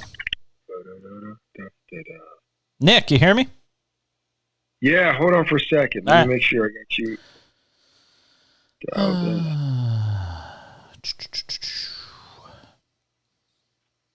Yeah, man, I got you. Beautiful. How are you, sir? So are you just so are you only we'll be on in a minute or so. Are you just doing the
The show continues on this Thursday night, and the show continues for the Cleveland Browns. They are now 2-1 after a 29-17 win at home tonight. And you know what? A win's a win. It ain't gotta be flawless. It ain't gotta be pretty. But they did what they had to do and get the win 29-17 over the Steelers. Talk about that. Also get into the Denver Broncos a little bit with my buddy Nick Ferguson, who stops by the show. You can catch him on the Touchdown Denver podcast, former NFL safety, and most importantly, former Hartford Colonial. That's what we will always introduce him as, a former Hartford Colonial. If you don't know who they are, you have to go look it up. Nick, let's talk a little bit first about this Thursday night game, because I was kind of in and out of it because I was preparing for the show and then doing the show, and I don't have a screen in front of me. I actually have a screen behind me if you're actually looking at the video. I actually have a screen behind me, which does me no good while I'm hosting the show, but it looks good on video. So, the way I describe Jacoby Brissett is he is central casting for a backup quarterback. He's not going to lose you games. He's not going to go out and win you a ton of games, but he's going to hold the fort down. He's going to keep the boat moving, and he can have them, 6-5 by the time Deshaun Watson comes back, for after this 11-game ban. I think the Browns would sign up for that. Yeah, any team in the NFL would definitely sign up for that, Jason, because all you need a guy is to go out there and be efficient, be consistent. And you don't want a guy to go out there as a backup quarterback and turn the ball over. And Jacoby Brissett, he's not your marquee guy as far as being your future quarterback, but he is an excellent bridge player. And when you look at the pieces that the Browns, have, David Njoku had a good night. You have Mari Cooper, and then when you turn around and hand the ball off to Nick Chubb, that definitely helps you as well. And also, here's a big thing for us tonight's game. Cleveland's defense actually came to the party as well. So you have all of that mixture put together. And I like to, since I'm from the South, look at it like a nice gumbo. Then, that works out for the Cleveland Browns and Jacoby Brissett. And who would have believed that the Pittsburgh Steelers, in back-to-back weeks, they lose to Mac Jones and the New England Patriots, and then follow that up with a Thursday night loss on a short week to the Cleveland Browns. Yeah, but at the same time, are we really surprised? We kind of know what Mitchell Trubisky is at this point. You got Matt Canada, who's basically tying Trubisky's hands behind his back, won't even let him audible. They're not really opening this thing up. He had basically 120 yards passing until the garbage drive, which led to the field goal late. So I don't know if Mitchell Trubisky can succeed, with Matt Canada in place. And the fact of the matter is, I think we all know that Kenny Pickett's going to wind up being the starting quarterback of this team sooner rather than later. And when he does, you can only hope that they take some of the restraints off of this offense in terms of allowing, a quarterback to audible. Otherwise, why are you going to bother changing quarterbacks? Well, Jason, you bring up a very valid point. And when we look and evaluate Mr. Trubisky thus far, I know we think about what he was with the Buffalo Bills being the backup quarterback to Josh Allen, and before that, being starter quarterback for the Chicago Bears. We haven't really seen the best of Mitchell Trubisky. And you bring up Matt Canada. Are we saying that it's Mitchell Trubisky's fault because we haven't seen the best Trubisky in the Pittsburgh Steelers uniform? Or is it, like you just said, is it Matt Canada holding him back and not allowing him to have some of those RPO plays and those design quarterback run plays? Maybe that's what's holding Trubisky back. And once again, you think about Kenny Pickett. Everyone that I know who is a fan of the Pittsburgh Steelers and people I talk to in Pittsburgh, they can't wait to see this kid go out there and sling it. But at the same time, did you really give Mitchell Trubisky did you set him up? Let me rephrase that. Did you set him up to be successful? And I'm going to say no. Could it be both things are true? Could it be Trubisky and Matt Canada? Well, it could be, but still we don't know because Canada has the restraint on Mitchell Trubisky. Let's go back to what Trubisky was for the Chicago Bears. He wasn't spectacular, but the one thing that he could do with the ball is run the ball. And just think about in the fourth quarter, that last drive, he threw on consecutive passes to 5 moves. It's like, where was that at the beginning of the game? Why wait till you're in desperation mode to now try to get your tight end involved? And let's be honest, you look at the Pittsburgh Steelers offensive weapons, man, they have a bevy of riches that are not being utilized the way that they should. So do you blame that on the quarterback in Mitchell Trubisky or the guy who it's his job in Matt Canada to scheme these plays and call them throughout the game? Talking with our buddy Nick Ferguson, former NFL safety, hosts the Touchdown Denver podcast. We'll get to the Broncos here in just a second. One of the surprising things, and I just want to get to one other game before I get into the Broncos with you for a few minutes. One of the surprising games this week when you look at the lines, because Vegas kind of tells you what they're thinking is going to happen in a game. And when you see a line between a Tampa team led by Tom Brady and a Green Bay team led by Aaron Rodgers, and the line's only set at 42. When these teams usually play, they combine to score something like 52 or 53 points a game when these two quarterbacks are going at it. Is there something to be said for the fact that both of these offenses still, as we get into week 3, still haven't hit their stride, and most people don't think they're going to hit their stride just yet? Yeah, it is interesting. Let's start with the Green Bay Packers. For instance, we know the type of quarterback that we have in Aaron Rodgers, but their problem has been along the offensive line, but more importantly, after the departure of Devontae Adams from the Las Vegas Raiders, who are you really throwing to? Now, in the last game, it was, hey, let's get Sammy Watkins involved with the game. And listen, I love Sammy Watkins, but he's not the receiver that he used to be. And Randall Cobb, I mean, he's a guy that's in the back half of his career. He can't separate the way that he used to. And they don't really have a great core of wide receivers. So that's why the line has been set the way that it is. And let's go over to the Tampa Bay situation. I mean, their defense has been, lights out thus far, top 5 in the league as far as sacks, pressures, and as far as giving a point. And knowing as though Aaron Rodgers is going through these issues where he still doesn't have a lot of confidence in his wide receivers, now it's going to be problematic for a guy like Aaron Rodgers and Tom Brady. Once again, Tom's terrific, but even Tom has his issues. No Mike Evans. You have Julio Jones who's coming back from a hamstring injury. Will he play? Will he not?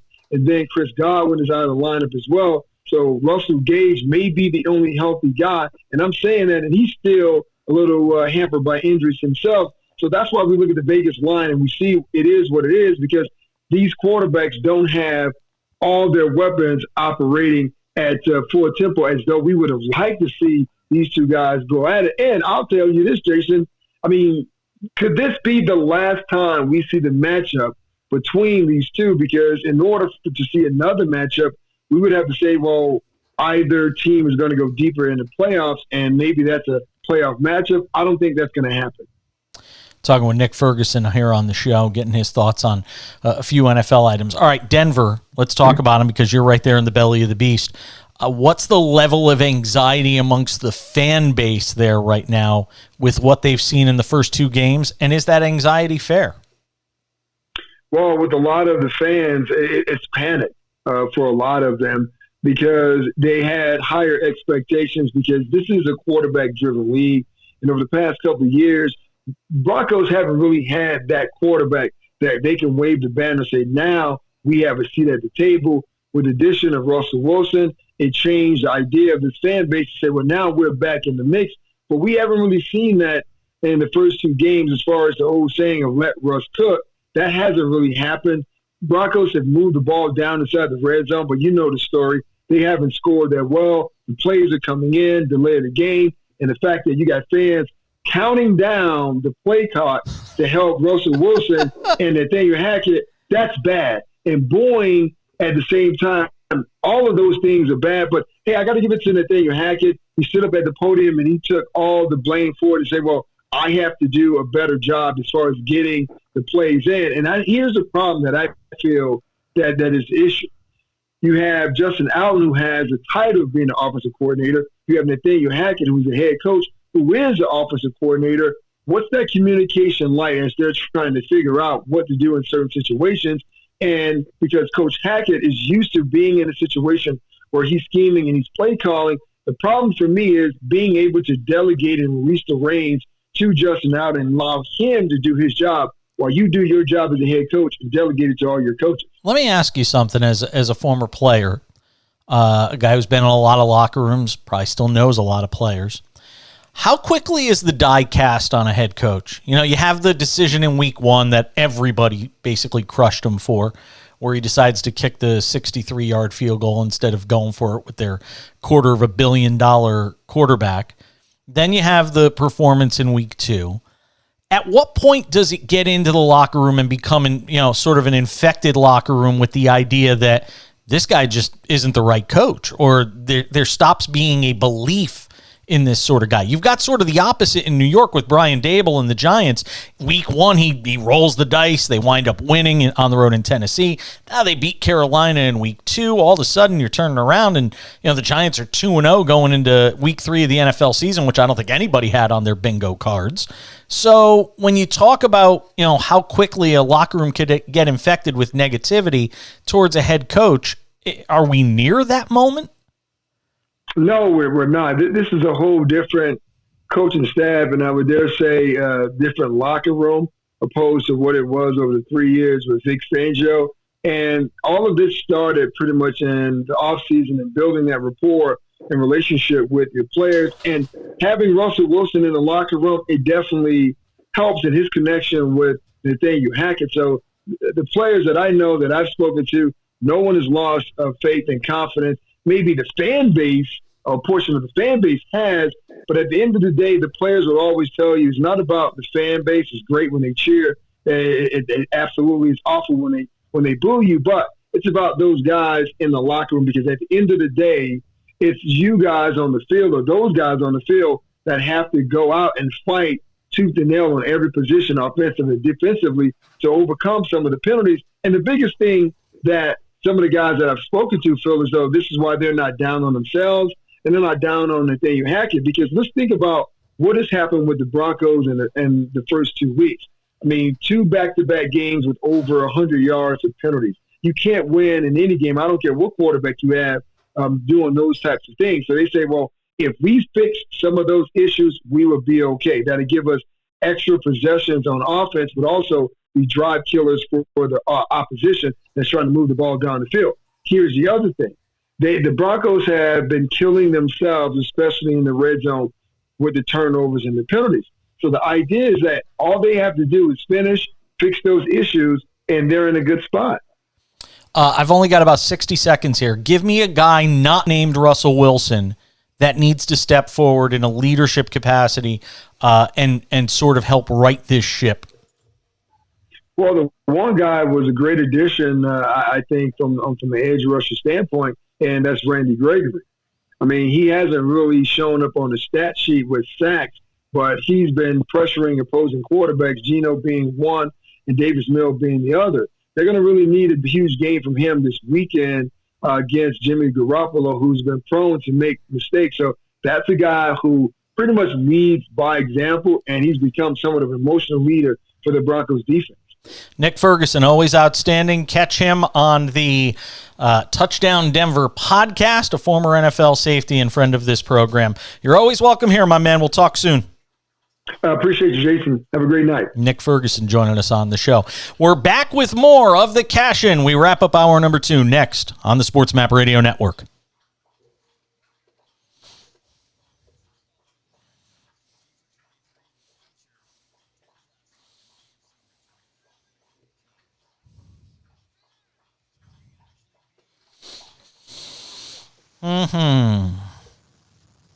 Ferguson was good.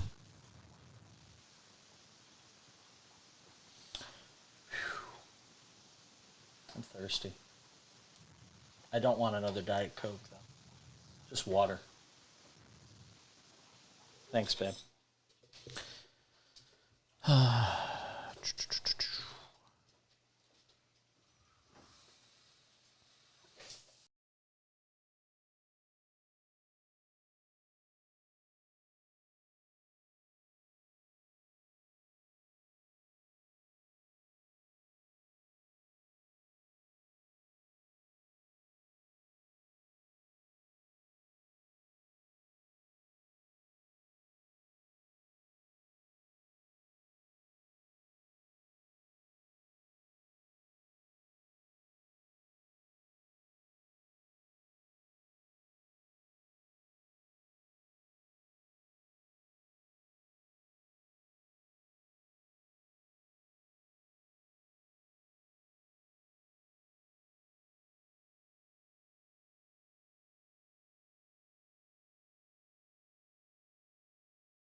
Thank you again to Nick Ferguson for stopping by the show, friend of the program, former NFL safety, host of the Touchdown Denver podcast.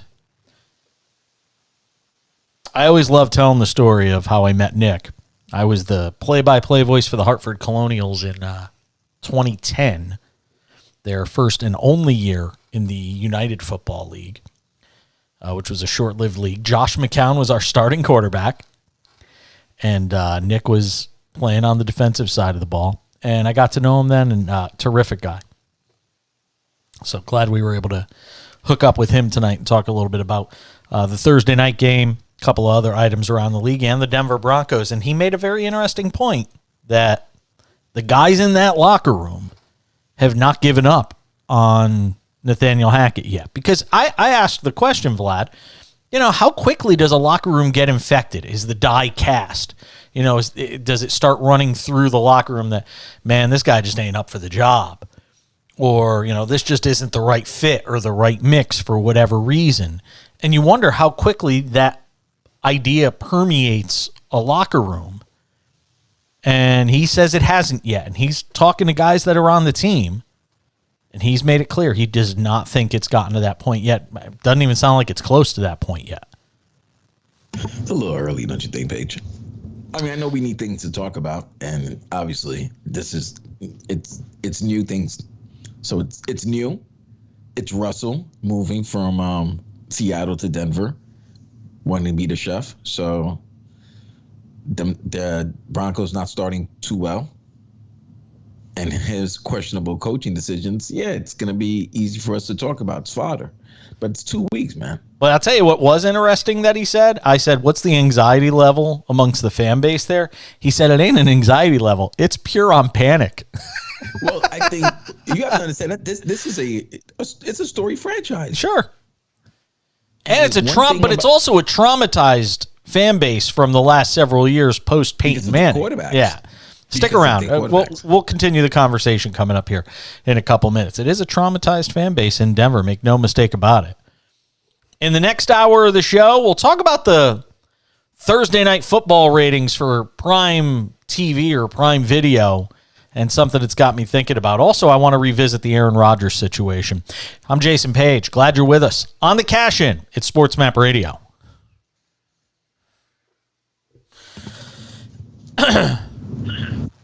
So it was an interesting day as far as potential sales stuff. The Napa thing is very promising, I will tell you. When he said, I was like, yeah, definitely during NASCAR season. Well, they asked me. They basically said, "Can you put together some bullet points on how a sponsorship would look?" Because they want to do March through December. And I said, NASCAR season starts right after the Super Bowl. February. Yeah, it starts right the week before the Super Bowl. I think is the Chase or whatever, the Coca-Cola thing. Daytona. But the week before Daytona, they have that Coke thing, the Coke Challenge or whatever. You know what I'm talking about? Like a Gator Doodle. Yeah. So I said it really sets up a March to December sets up perfect because March will be right in the thick, the early start. No, but we'll be in the early part of the NASCAR season. I said they can, they're proposing they're going to do 10, they're going to run 10 spots a week, but we want add-ons to make, so that we can bump up the price. And they said, what are the add-ons? I said the perfect add-on, because once NFL is over, what could I do on Fridays? A NASCAR spot with Jerry Bonkowski, sponsored by Napa. I mean, it's done. I mean, it's perfect. Easy. Yeah, easy money. And that adds value to that contract, which would be a pretty sizable contract. Knowing what I know about what our ad rates are and stuff. And I can tell you more about that off the air. We'll go to the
Final hour of a Thursday night show.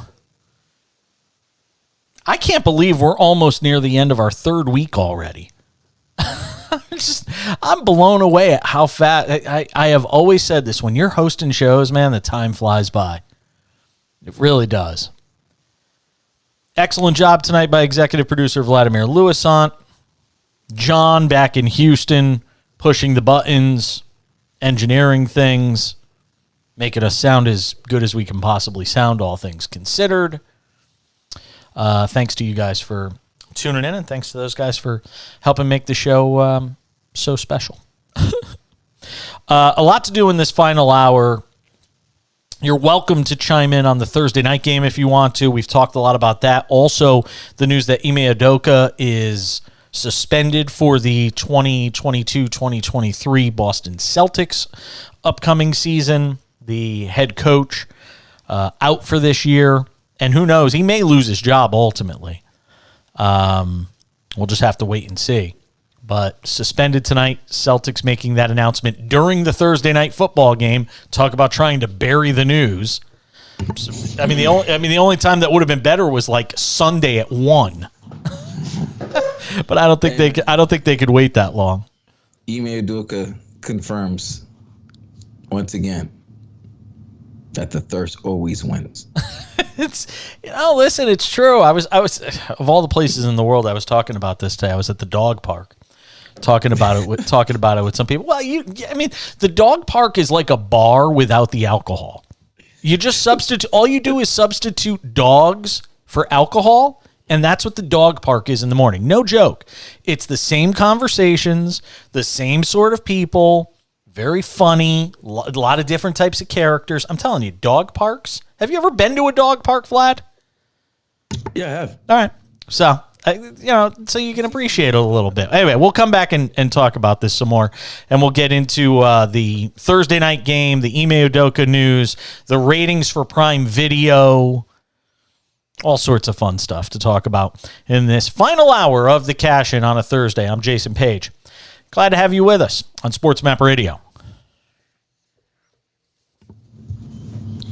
Man, it really is.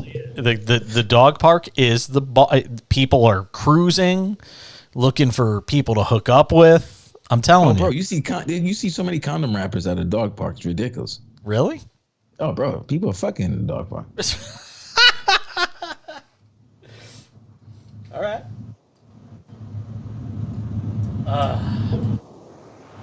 My God, Goldberg used to no sell like a motherfucker. Used to what? No sell. Oh, no sell.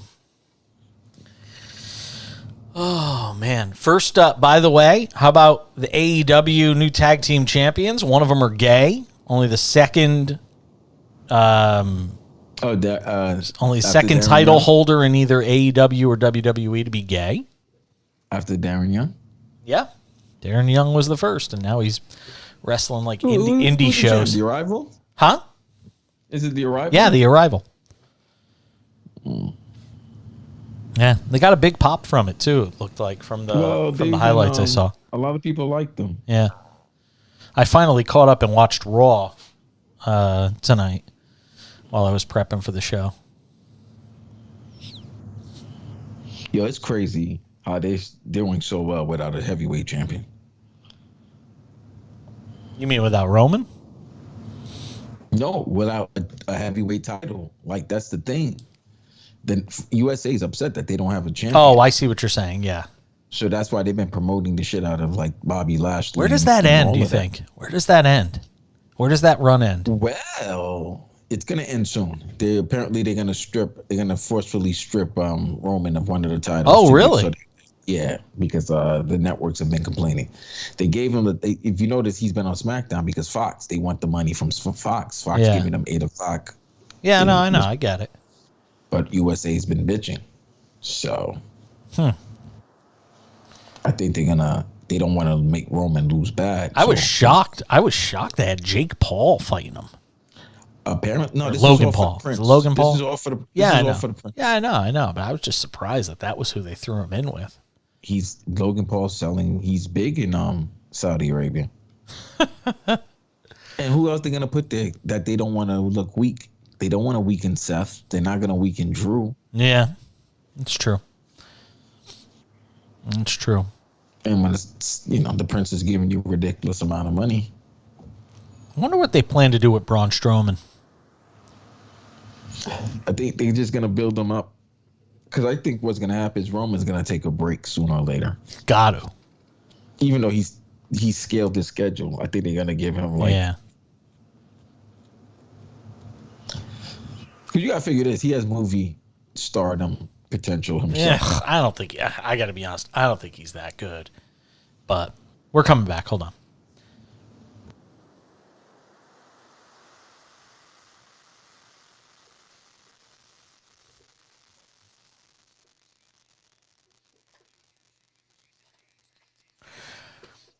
You know what I think of when I hear this song, by the way? You can keep it playing, by the way. You remember the scene in Drumline? You ever seen Drumline? Yeah, but I don't know what song you're playing. There's a scene in the movie Drumline where one of the opposing bands, the marching bands, is playing this song. So it always reminds me of Drumline with Nick Cannon. I don't know why. Just does. 12 minutes past the hour. I am Jason Page. Glad to have you with us on this Thursday night edition of the show. In case you missed it, 29-17, Browns over the Steelers. Cleveland improves to 2-1 with Jacoby Brissett as quarterback. And you have to wonder how much more of Mitchell Trubisky we're going to see as the starting quarterback for the Steelers. At some point, they're going to have to pull the plug sooner rather than later. We'll just have to wait and see when that is. And again, I asked the question of Nick Ferguson as well. Do they pull the plug on Matt Canada? I don't think that's out of the realm. There's a lot of discontent with him as the offensive coordinator. So, I mean, if you're changing the quarterback and keeping the same crappy offensive coordinator, what's the point? It's like rearranging the deck chairs on the Titanic. It's not going to do all that much for you. In this hour, I want to talk about this. So I don't know if you heard, but the Prime Video game, Thursday night game last Thursday, the numbers came in shortly before kickoff today for the Browns and the Steelers. And say this about Amazon. They said they were going to deliver 12 or 13 million viewers when this thing got done with the NFL, and they were like, "Hey, how many viewers are going to be able to deliver?" And a lot of people scoffed at the idea that many people were going to go and convert to Prime Video and go buy a membership just to watch a Thursday night NFL game. And guess what? They did. Word? 13 million. The 13 million number for last week's game on the 15th includes about 1.16 million viewers, which were able to watch the game in their local markets, so Kansas City and Los Angeles. But essentially, you had 13 million people watching the Thursday night game, which is a huge number for the Thursday night game if you compare it to what it was like on NFL Network and all of that. Amazon had given advertisers a guarantee of 12.5 million viewers, and the combined numbers met those expectations. So the average viewer age for Thursday night football was 46, compared to 53 for the first 2 weeks of games on broadcast and cable outlets. So you're getting a younger audience. And the game's 4.25 rating among adults ages 18-34 was also the best for any NFL game in the first 2 weeks of the season. So younger people were tuning in at larger numbers. Man, the NFL just does not swing and miss on these things. It is amazing. Despite their own efforts to sometimes, sabotage their own product in various ways and, to sort of get people down on the product, whether it's the Deshaun Watson stuff.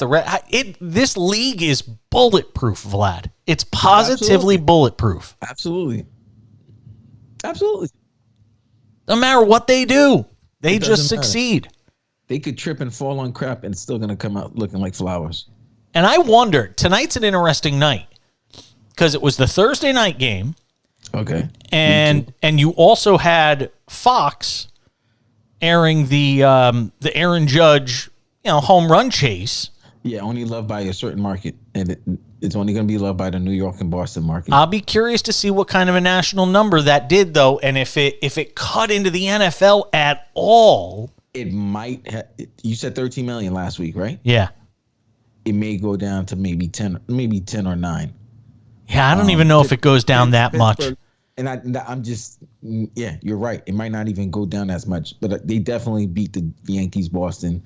Of course. No, I know they're going to beat it. I'm just curious. I'm just curious how much, if anything, it winds up cutting into it. And look, I don't think it did, because all you're going to do is you get the notification when Judge is about to hit, and yes. then you just go watch Judge's Well, at bat, Apple TV. Apple TV was airing his at bats tonight too, which was interesting. I was getting alerts ESPN from Apple TV. Well. Yeah. ESPN.com as well. So you can get the notification and just check it out then, and then go right back to the game. But the proof in the pudding of all of this, to me, as much as, and forget comparing it to what the baseball number will be tonight. We know that, the NFL is going to blow it out of the water. But here's what's interesting.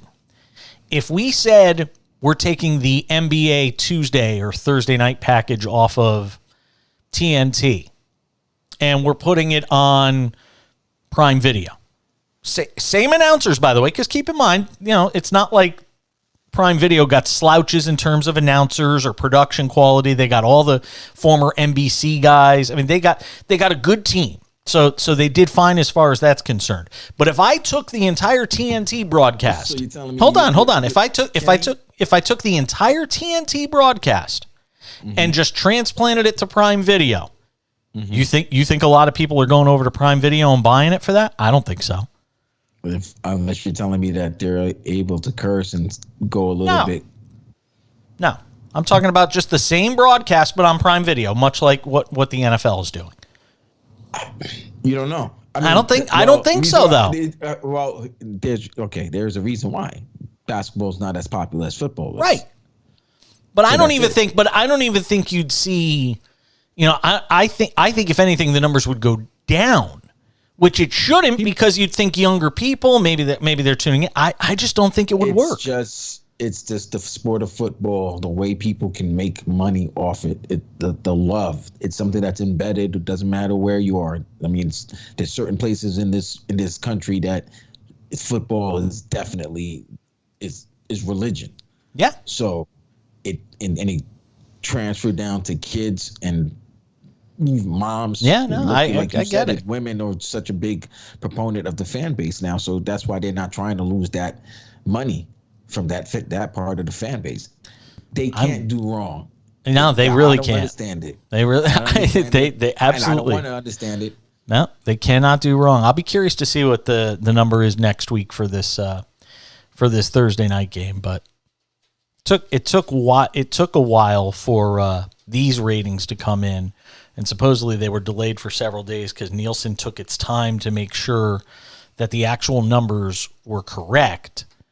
But the game also the game was a good one too. Sure.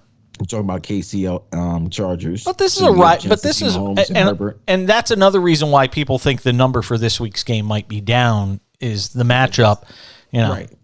Sort of that old school grinded out game that it wasn't going to have the fireworks of a Kansas City and a Chargers. And there's no marquee quarterback.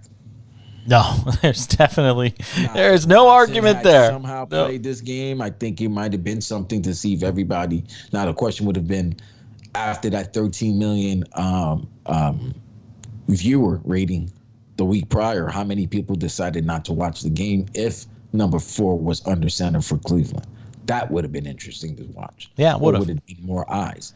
But yeah, I mean, I'm curious. About a fan base? I'm curious to know how many people in our listening audience or those viewing the show have subscribed to Prime Video just so they can watch these games. 800-224-2004.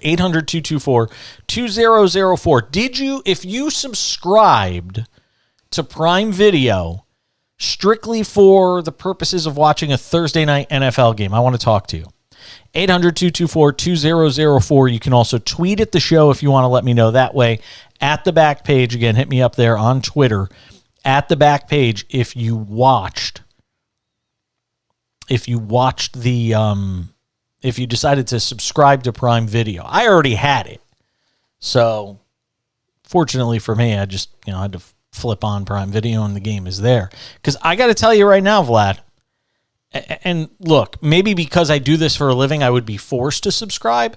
But as a fan, I am not such a diehard NFL fan that I'm going to go and spend, $120 on an Amazon Prime subscription or whatever the hell it costs to go watch the game. I'm not doing it. I'm just not. Yeah, because there's other ways. You found other cheaper ways to watch. Well, no, I mean, I'll go to. I'm even just talking about walking across the street to the sports book and go watch it there. Yeah, because I'm just not. I'm sorry. I'm not spending $120. People would rather do that. Yeah, people would rather spend the money on weekly to go in a bar than do it for a year. They rather think about it. Think about it. You're spending $120, right, for a year for a subscription, or you can go to the bar every week and just spend nearly that every week. Yeah. And who knows? You might wind up. Lucky. Yeah, you might get lucky. Things may go your way. 800-224-2004. 800-224-2004. Again, hit me up on Twitter as well.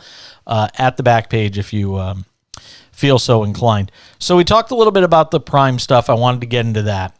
I want to do a little bit of a upon further review. We hear that in the NFL all the time when they do an instant replay or the officials go under the hood. Upon further review, I have something to add to my take about the Aaron Rodgers conversation with Pat McAfee the other day that we talked about, where Rodgers defended his use of ayahuasca. I want to talk about that for a couple of minutes and how it dovetails into something else I want to talk about. We'll do that as we continue. On the Cash In, I'm Jason Page at Sports Map Radio.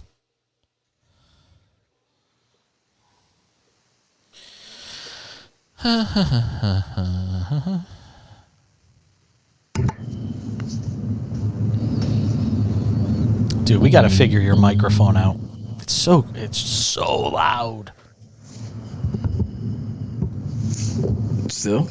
Yeah. You have an AC running? Yeah. Do me a favor and turn off the AC for a second. Can you? I can. You crazy? It's like 80 degrees in there upstairs, man. No, I just didn't.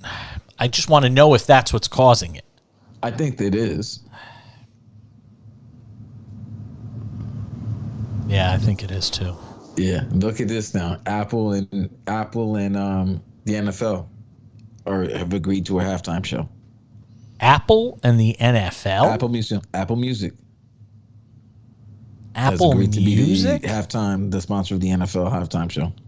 Oh, you're talking about for the Super Bowl? For the Super Bowl, yeah. Really? Mm-hmm. Because I believe Pepsi's no longer doing it anymore. I think the partnership with Pepsi. Oh, ended. I gotcha.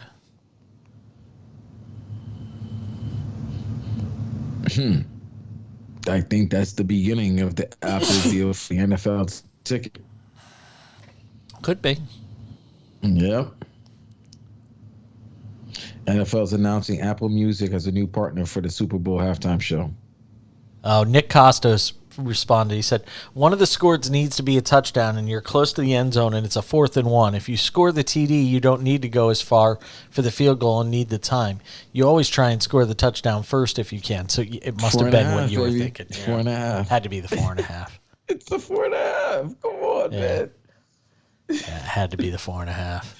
Bro, the way he's talking is 4.5 talk. Yeah. You took the dog and you need the touchdown because at least Sorry, Nick. But guess what, Nick? And that's the reason why Nick is saying that, because at least with the onside kick, you don't need to go 70 yards. But it still wasn't going to matter unless they recover the onside kick. They punt the ball, they're still deep in that territory. So there still would have had to be a lateral. I'd love to know how Nick does on his picks.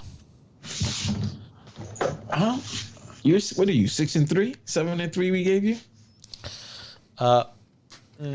7 and 6 and 6. I gave you the Sunday one. I gave you your morning pick, the under of so I'm 6-3.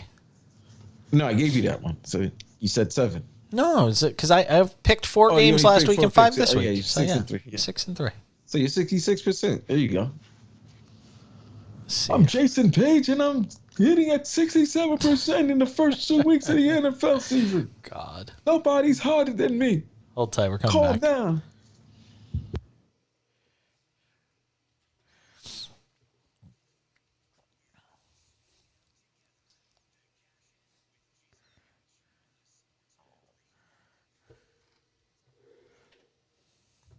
Ain't nobody love me better. The number is 800-224-2004, 800-224-2004 if you want to weigh in on Thursday Night Football, the suspension for 1 year of Ime Udoka. You are welcome to do that as well. We were joking about our friend Nick Costos, who's a handicapper, hosts one of these gambling shows, and we were trying to figure out why he was mad, and I think we figured it out. It was the 4.5. It wasn't the under. It was the 4.5. I don't mean to laugh at anybody's expense because, he may have lost some money and may not be happy. But so here's what's interesting. There's actually websites out there now that monitor the picks of these TV and radio personalities. See, I want to be on that. I want people to do that with me. There's actually websites out there. And this was how I found out about Joe Fortenbaugh before. There's actually websites out there. There's a website called pickscoop.com. And they go through everybody's picks. Like Colin Cowherd, Anita Marks. You want to hear Anita Marks, by the way? Oh, we're so dirty. We're so bad. But Anita Marks, who's on Daily Wager on ESPN. Again, how are these people? I don't know how people get these jobs. I don't get it. You know what Anita Marks' record is? Let it go. Do you know what Anita Marks' record is? What, these first 2 weeks? No. Overall. I'll give you her overall. Career? Her overall record, and I'll tell you, it's 739 games. It's got to be, what, 283? She is 346 wins, 393 losses. Jesus Christ. And she's 50 games under 500. And 10 pushes. At some point, don't you just say stop? At some point, don't you get the hook for having numbers that bad? You've gotta. Her last 10, she's 3-7. I mean, come on. I could take 2 hats of 2 teams, put them on the floor, and have my dog pick one, and he'll do better than that. Hey, man, she'll be in the Hall of Fame. She was a baseball player. My God. I'm telling you, I could put 2 hats on the floor and have my dog pick winners every week, and he'll do better than that number. Oh, my God. I can't take it. Oh. These people just keep getting opportunities. Just go pick games. It's fine. Sorry. Went off on a little tangent there. I'm okay now. Let me... I could do better than that. I know I can. I could be drunk and pick games better than that. So anywho, I want to revisit this story about Aaron Rodgers from the other day. Vlad was out, but I kind of went off on a tangent.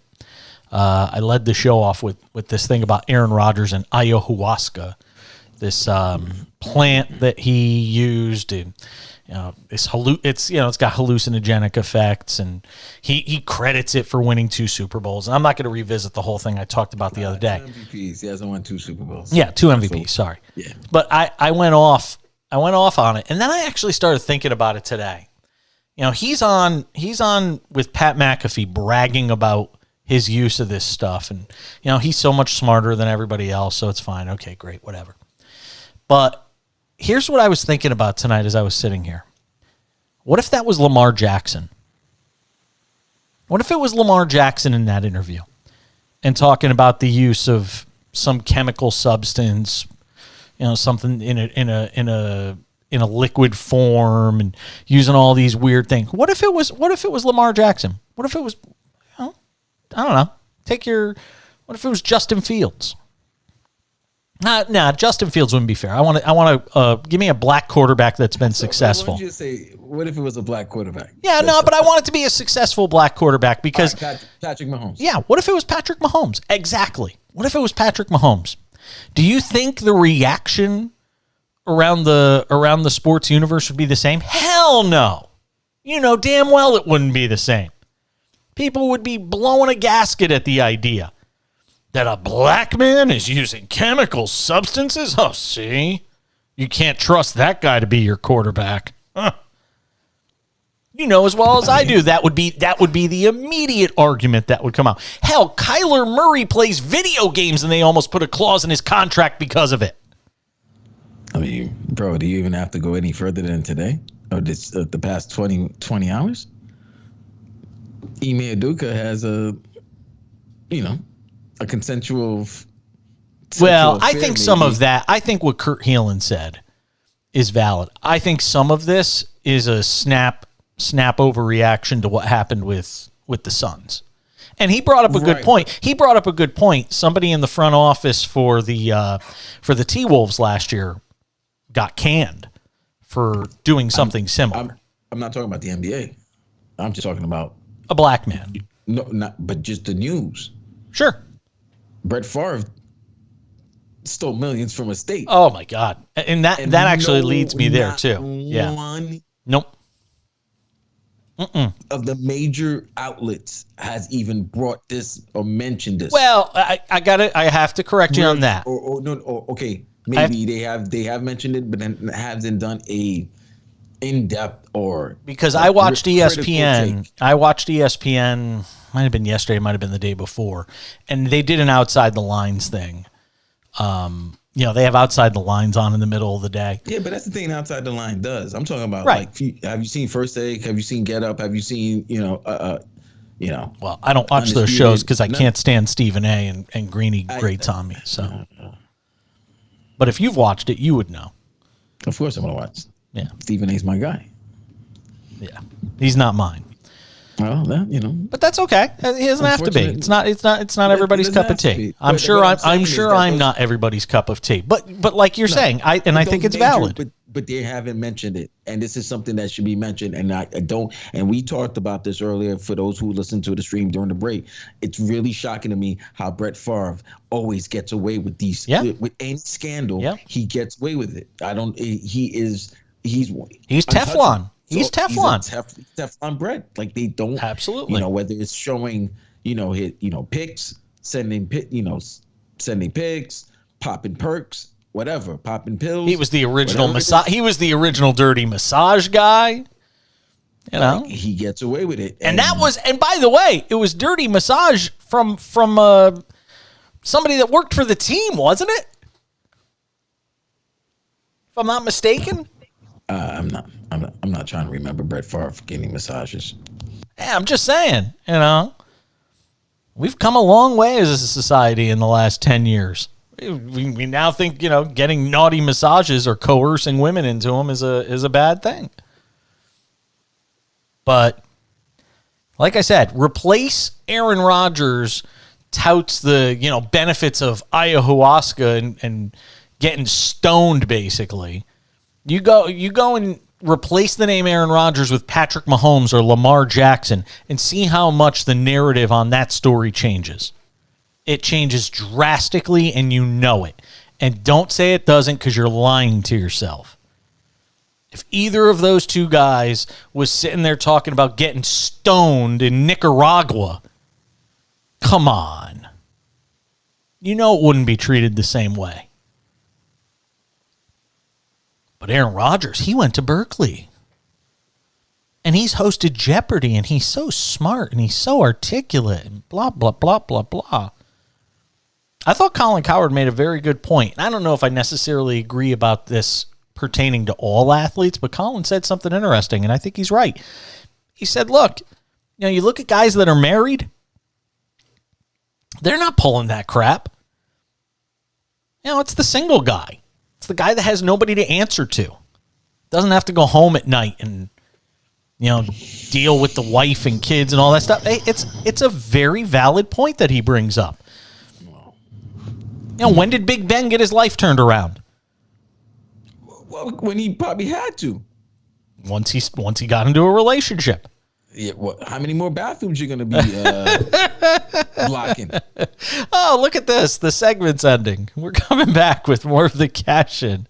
I'm Jason Page at Sports Map Radio.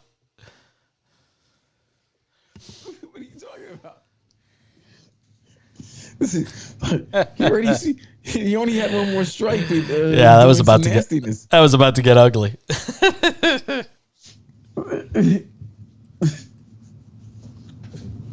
But I'm serious. How many, But it was about to get ugly because I always thought about this point with Aaron Rodgers. Like, this guy gets in a relationship, and it seems like once people get close to him, they get to know him too close, and then they want to get away from him. It happened with the actress, happened with Danica. Clearly, him and his family got some beef that's never going to be reconciled.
Thank you, Chad Erickson.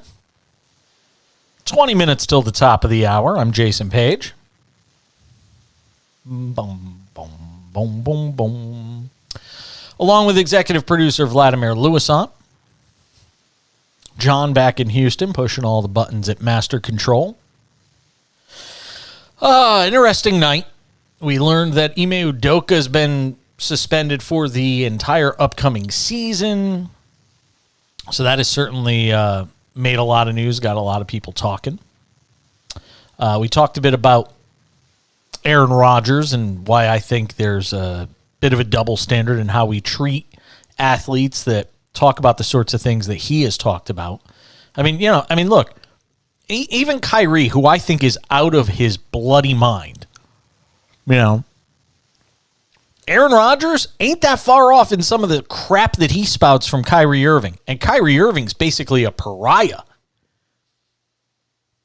You know, you look at the way he's been treated in the media. And by the way, justifiably so in a lot of cases. But Aaron Rodgers is celebrated for saying a lot of the same stupid things. It really does blow your mind. Speaking of being out of your mind, is Jerry Jones out of his? How's that for a silky smooth segue? Jera. I love Jera. Jera is out of his mind. If people didn't hear it today, the Cowboys owner says he wants Cooper Rush to make life difficult for the Cowboys. He wants Rush, who's backing up Dak Prescott, to play so well that there'd be a controversy as to whether Dak Prescott would assume the starting role once he's healthy enough to play after undergoing right thumb surgery last week. Quote, "Of course I would. Of course. That means we'd have won," Jones said. If he comes in there and plays well, or he actually said, if he comes in there and plays as well as Prescott played, Rush played that well over these next games ahead, I'd walk to New York to get that. Yikes. Dak's got to love hearing that. I mean, look, maybe he doesn't care. He's getting paid regardless. Jason, this is not shocking. I don't think Dak should be worried about that. Because this proves one thing and one thing that everybody knows. It confirms it. Jerry only cares as long as the Cowboys' name is mentioned. I don't think he cares about winning. Just headlines, baby. Win the don't win a Super Bowl. Win the headlines, baby. Think about it. Yeah. And I can see it now. Remember, I told you, I was like, what if Cooper Rush wins? I bet you there'll be a quarterback controversy. And if you think about it, they're in the second year. They're halfway. After the season, that Dak contract's halfway done. Yep.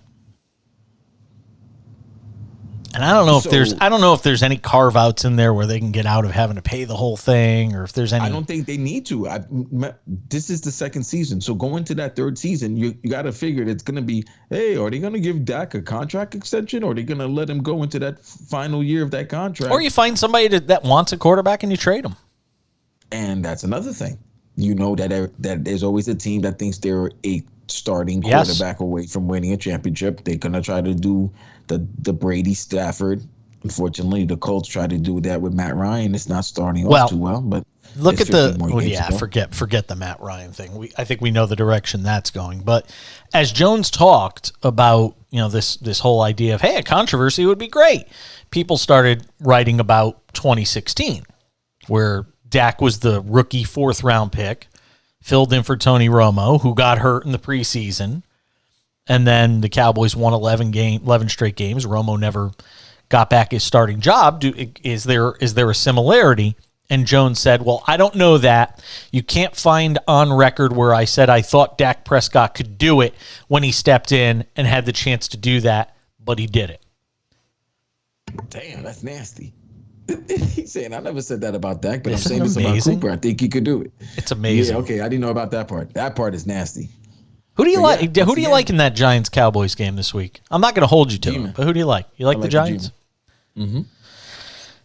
It's hard for me to believe in the Giants. I'm just so scarred I'm technically a Giants fan. The only team I really live and die with, with wins and losses anymore at this age of my life, is the Yankees. But the Giants, was a team I grew up rooting for, and I've followed them in good and bad years, but they've been so bad for so long that I think they want to win this. Yeah, look, they got some comeuppance. I think the Giants starting out 3-0 and winning a game against their rivals on Monday Night Football, I could see. Oh my God! It could change the narrative. It could change the narrative in the NFC East. Very much so, because then you're going to think about the Giants and the Eagles, the Turnpike, the two teams up the Turnpike that's going to be battling for the NFC East. But I'll tell you right now, if you gave me the Eagles and Giants right now, the Eagles against anyone in the NFC, I'll take the Eagles. Other than the Buccaneers. Right now, I would take them against the Buccaneers. Now, I would. I'd take nobody. The way that Buccaneers offense is, I would take them.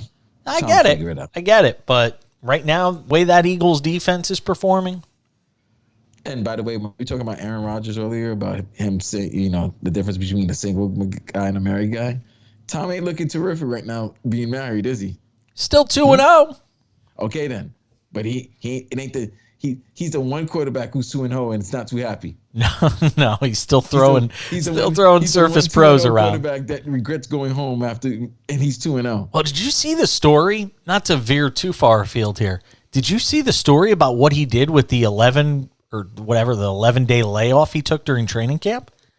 Now, what'd he do? He went to a birthday party either in Massachusetts or on Long Island. I forget. But he went to a birthday party for his kids with Bridget Moynihan. With his ex. Wait, he went to a birthday party. Whose birthday party? His kid. Yeah, he went to his kid because he shares, obviously, custody with... Oh, his son. Yes. So he went to his son's birthday party with his ex. The mother of his son? Yes. Did he go with his other kids? I don't know. But still, in these times when your marriage is kind of on the rocks, where was Giselle? Where was Giselle? Was she was in town? She was not there. She was not there. All right, then. So then what's he supposed to do? He's going to his son's birthday party. Listen, I agree with you, but it's optics. There's the way things are. There's the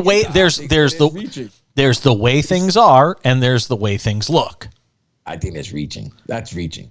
It's not me reaching. I'm just giving you the facts. No. I get that, but I think people are reaching right there to try to say that something going on, unless they're saying that Brady got back with Moynihan. No, I don't think anybody's suggesting that something's going on. It's just if you have a marriage that's on the rocks, that's kind of the wrong time to pull the I'm going to see my ex. I don't think he went to go see his ex. I think he went to go see his son on his birthday party. Maybe you do something with your son away from her. I don't know. I think we're grasping here. I think I'm not. I'm just telling you how some people may view it. If the child wants both his parents to be there for some dinner, they're going to be there. Now, the question is, could Giselle have gone? And he did not invite Giselle. That's the story. Maybe she didn't want to go, though, too.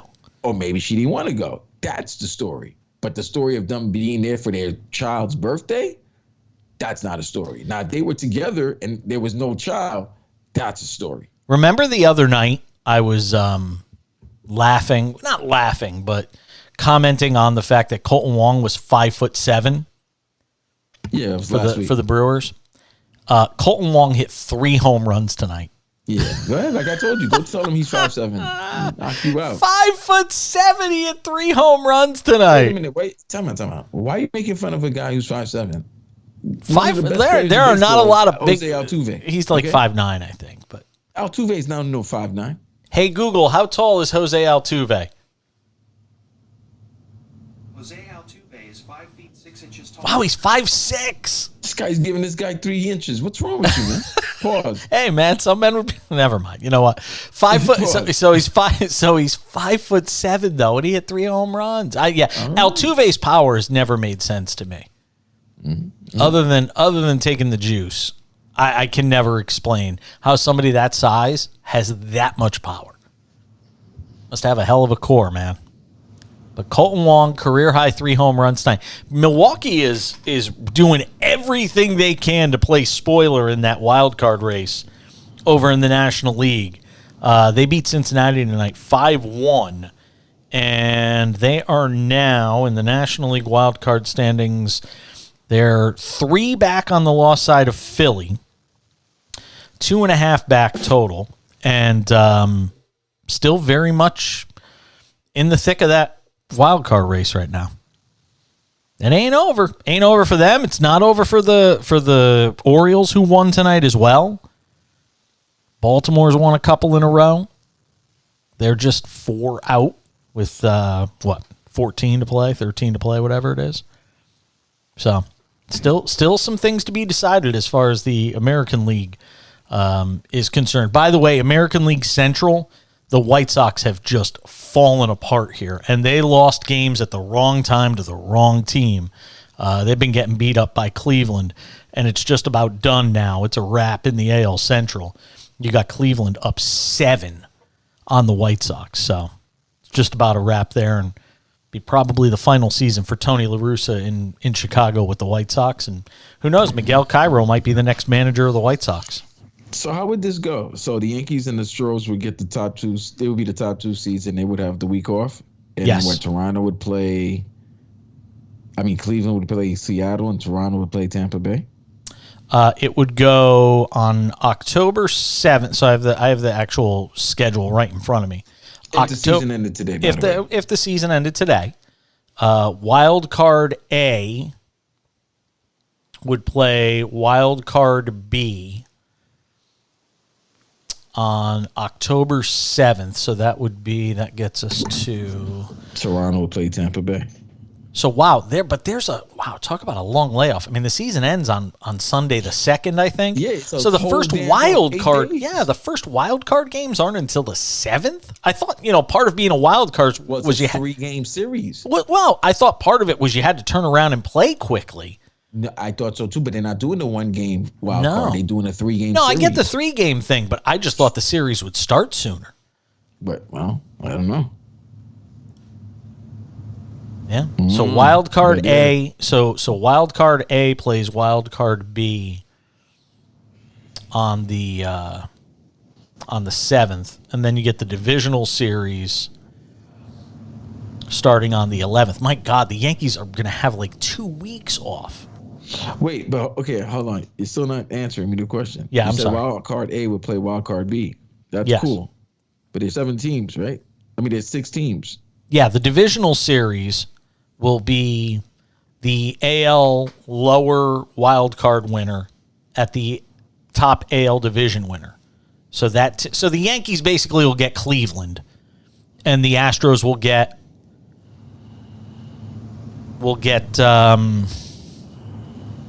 man, this gets confusing. That's what I'm I'm sorry. It's the lower Cleveland. wild card. There'll be 2 wild cards left after the wild card playoff, the 3-game, the best of 3.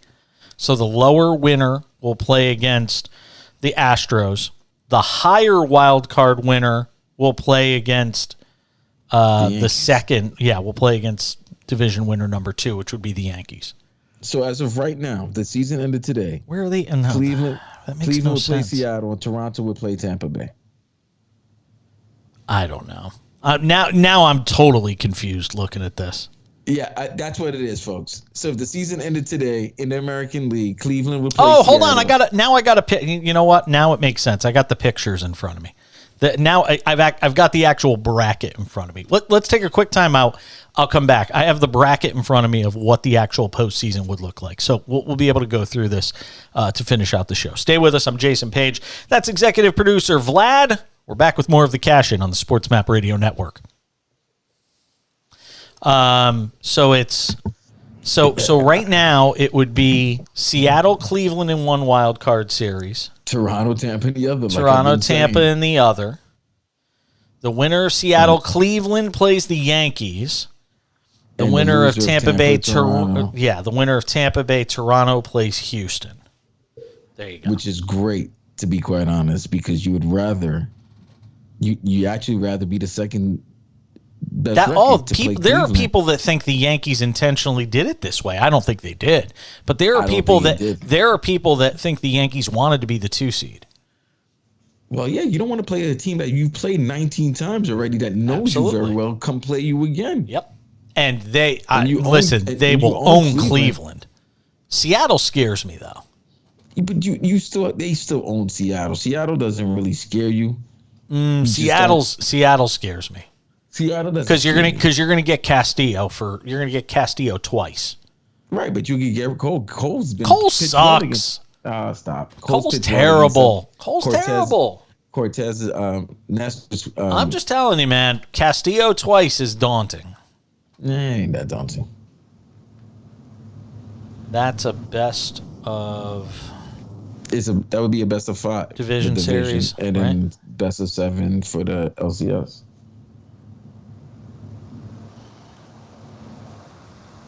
Yeah, it's best of 5. And then, you'll get Castillo twice in a best of 5. That's if you go 5. Of course. And they're gonna be tired. Then That's the other thing. You might not even get them in game 1. And then National League is National League Phillies right right now it's Phillies Cardinals in one wild card series, San Diego Atlanta in the other. Dodgers Mets. No, yeah, Dodgers would play the winner of San Diego Atlanta. That's bad for the Dodgers. Yeah, they don't want to play Atlanta or San Diego. And the Mets would play the winner Philly of St. Louis. I don't think they want St. Louis. But it switches the other way around, and I don't think the Dodgers want the Mets either. Because if the Mets wind up in that first wild card spot, they get San Diego and could wind up getting the Dodgers. Yeah, I don't know if you want to go game 3, game 4 against Scherzer and DeGrom. No, in a 5-game series, you don't want to play the Mets. Hold on. This is what I need you to understand. These pitchers will be pitching in that 3-game series, and they probably only get 1 day off to go into the divisional round. Nice. So you're not getting these guys 5 times, like 2 times, bro. Well, game 3, it depends how fast we win the series. But yeah, game 3 would be on October 9th. Game 1 would be on October 11th. All right, hold on. Coming back.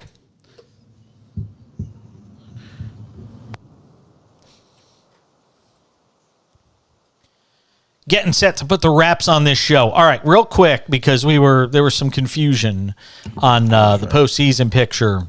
Here's what it looks like right now. If the playoffs started today, one wild card would be the 6th seed Seattle against Cleveland, best of 3. The other best of 3 wild card series would be Tampa Bay and Toronto. The winner of Tampa Bay Toronto would play Houston in the league in the divisional round. The winner of Seattle-Cleveland would play the Yankees in the divisional round. So that's what you got in the American League, and then obviously the winner of those series in the ALCS. In the National League right now, where I still think are the Mets and Braves still tied? I think Mets are up 1.5. Mets are up 1 game on the loss side, 95 and 56. Atlanta's 93 and 57. All right, what does that mean for the postseason? If the playoffs ended that way, Philly would play St. Louis in one wild card series. San Diego would play Atlanta in the other wild card series. The winner of San Diego Atlanta plays against the Dodgers. The winner of St. Louis and Philadelphia plays the Mets. And the Dodgers want no part of Atlanta. You can count on that. And it's a bad situation, I think, either way for the Dodgers, though, because if the Mets wind up a wild card instead of a division winner, they would get San Diego in that wild card series and potentially the Dodgers in the divisional series. It's going to be fun. Still a lot to be decided. Certainly the postseason picture is not crystallized with, 13 games, 14 games to go, depending on who the team is. That's going to do it for us tonight. Good job, executive producer Vladimir Louisant. John Belmer in Houston, thank you for your help producing the program as well. We're back with you on Friday, 10 p.m. Eastern, 7 p.m. Pacific. We'll have Paige's picks and a whole lot more. Very busy show. Catch me on Twitter at the back page. Thanks for listening to the Cash In on Sports Map Radio and the Sports Map Radio app. Bye! Belmer, nice job, dude. For the podcast, I want the 2 interviews. And I guess the first segment, because that's where we talked about the Udoka stuff. Actually, you know what? Yeah, do the first segment where we talked about Udoka, the 10-minute segment. Okay, cool. Who is it tomorrow, Brian or Austin? Nice job this week. Thank you. All right, be well. Bye-bye. Let me turn that off. Okay. So that is done. So tomorrow could wind up being a 3-guest show. Yeah. Do you think I'm going to have to pre-tape the 2 that you got? I think we might have to. I think try and let me know times as soon as you can. Yeah, Marvez is definitely pre-tape. He said 7:30, so that's 4:30 my time. 4:30 your time, because I thought he would want to come on live, but because I thought maybe he's doing AEW tomorrow night from New York, but he said he can do it tomorrow night at 7:30. So that was the time he picked. So I was like, all right, cool. Quadri, I was trying to get him live today, but he does a podcast tonight. So he said he just didn't want to kill his voice and just overstrain himself. Yeah. So I'll get an ideal time for him tomorrow. But knowing a guy like that, it probably might be another recorded one. That's fine. And Mannix, if Mannix comes I'll on, know about Mannix tomorrow. Mannix is probably going to be a recorded one as well because he's on the East Coast. Yeah. Yeah. So if we have 3 taped like that, boom, that's fine. Boom. That's fine. I can make it work. Yeah. All right. And if any one of them decide to cancel, I still have a fantasy. We can get a fantasy guy or a betting odds maker. Or Scott. Guy. Yeah, or Scott. So. Okay, cool. All right. Have a good night. You too, bro.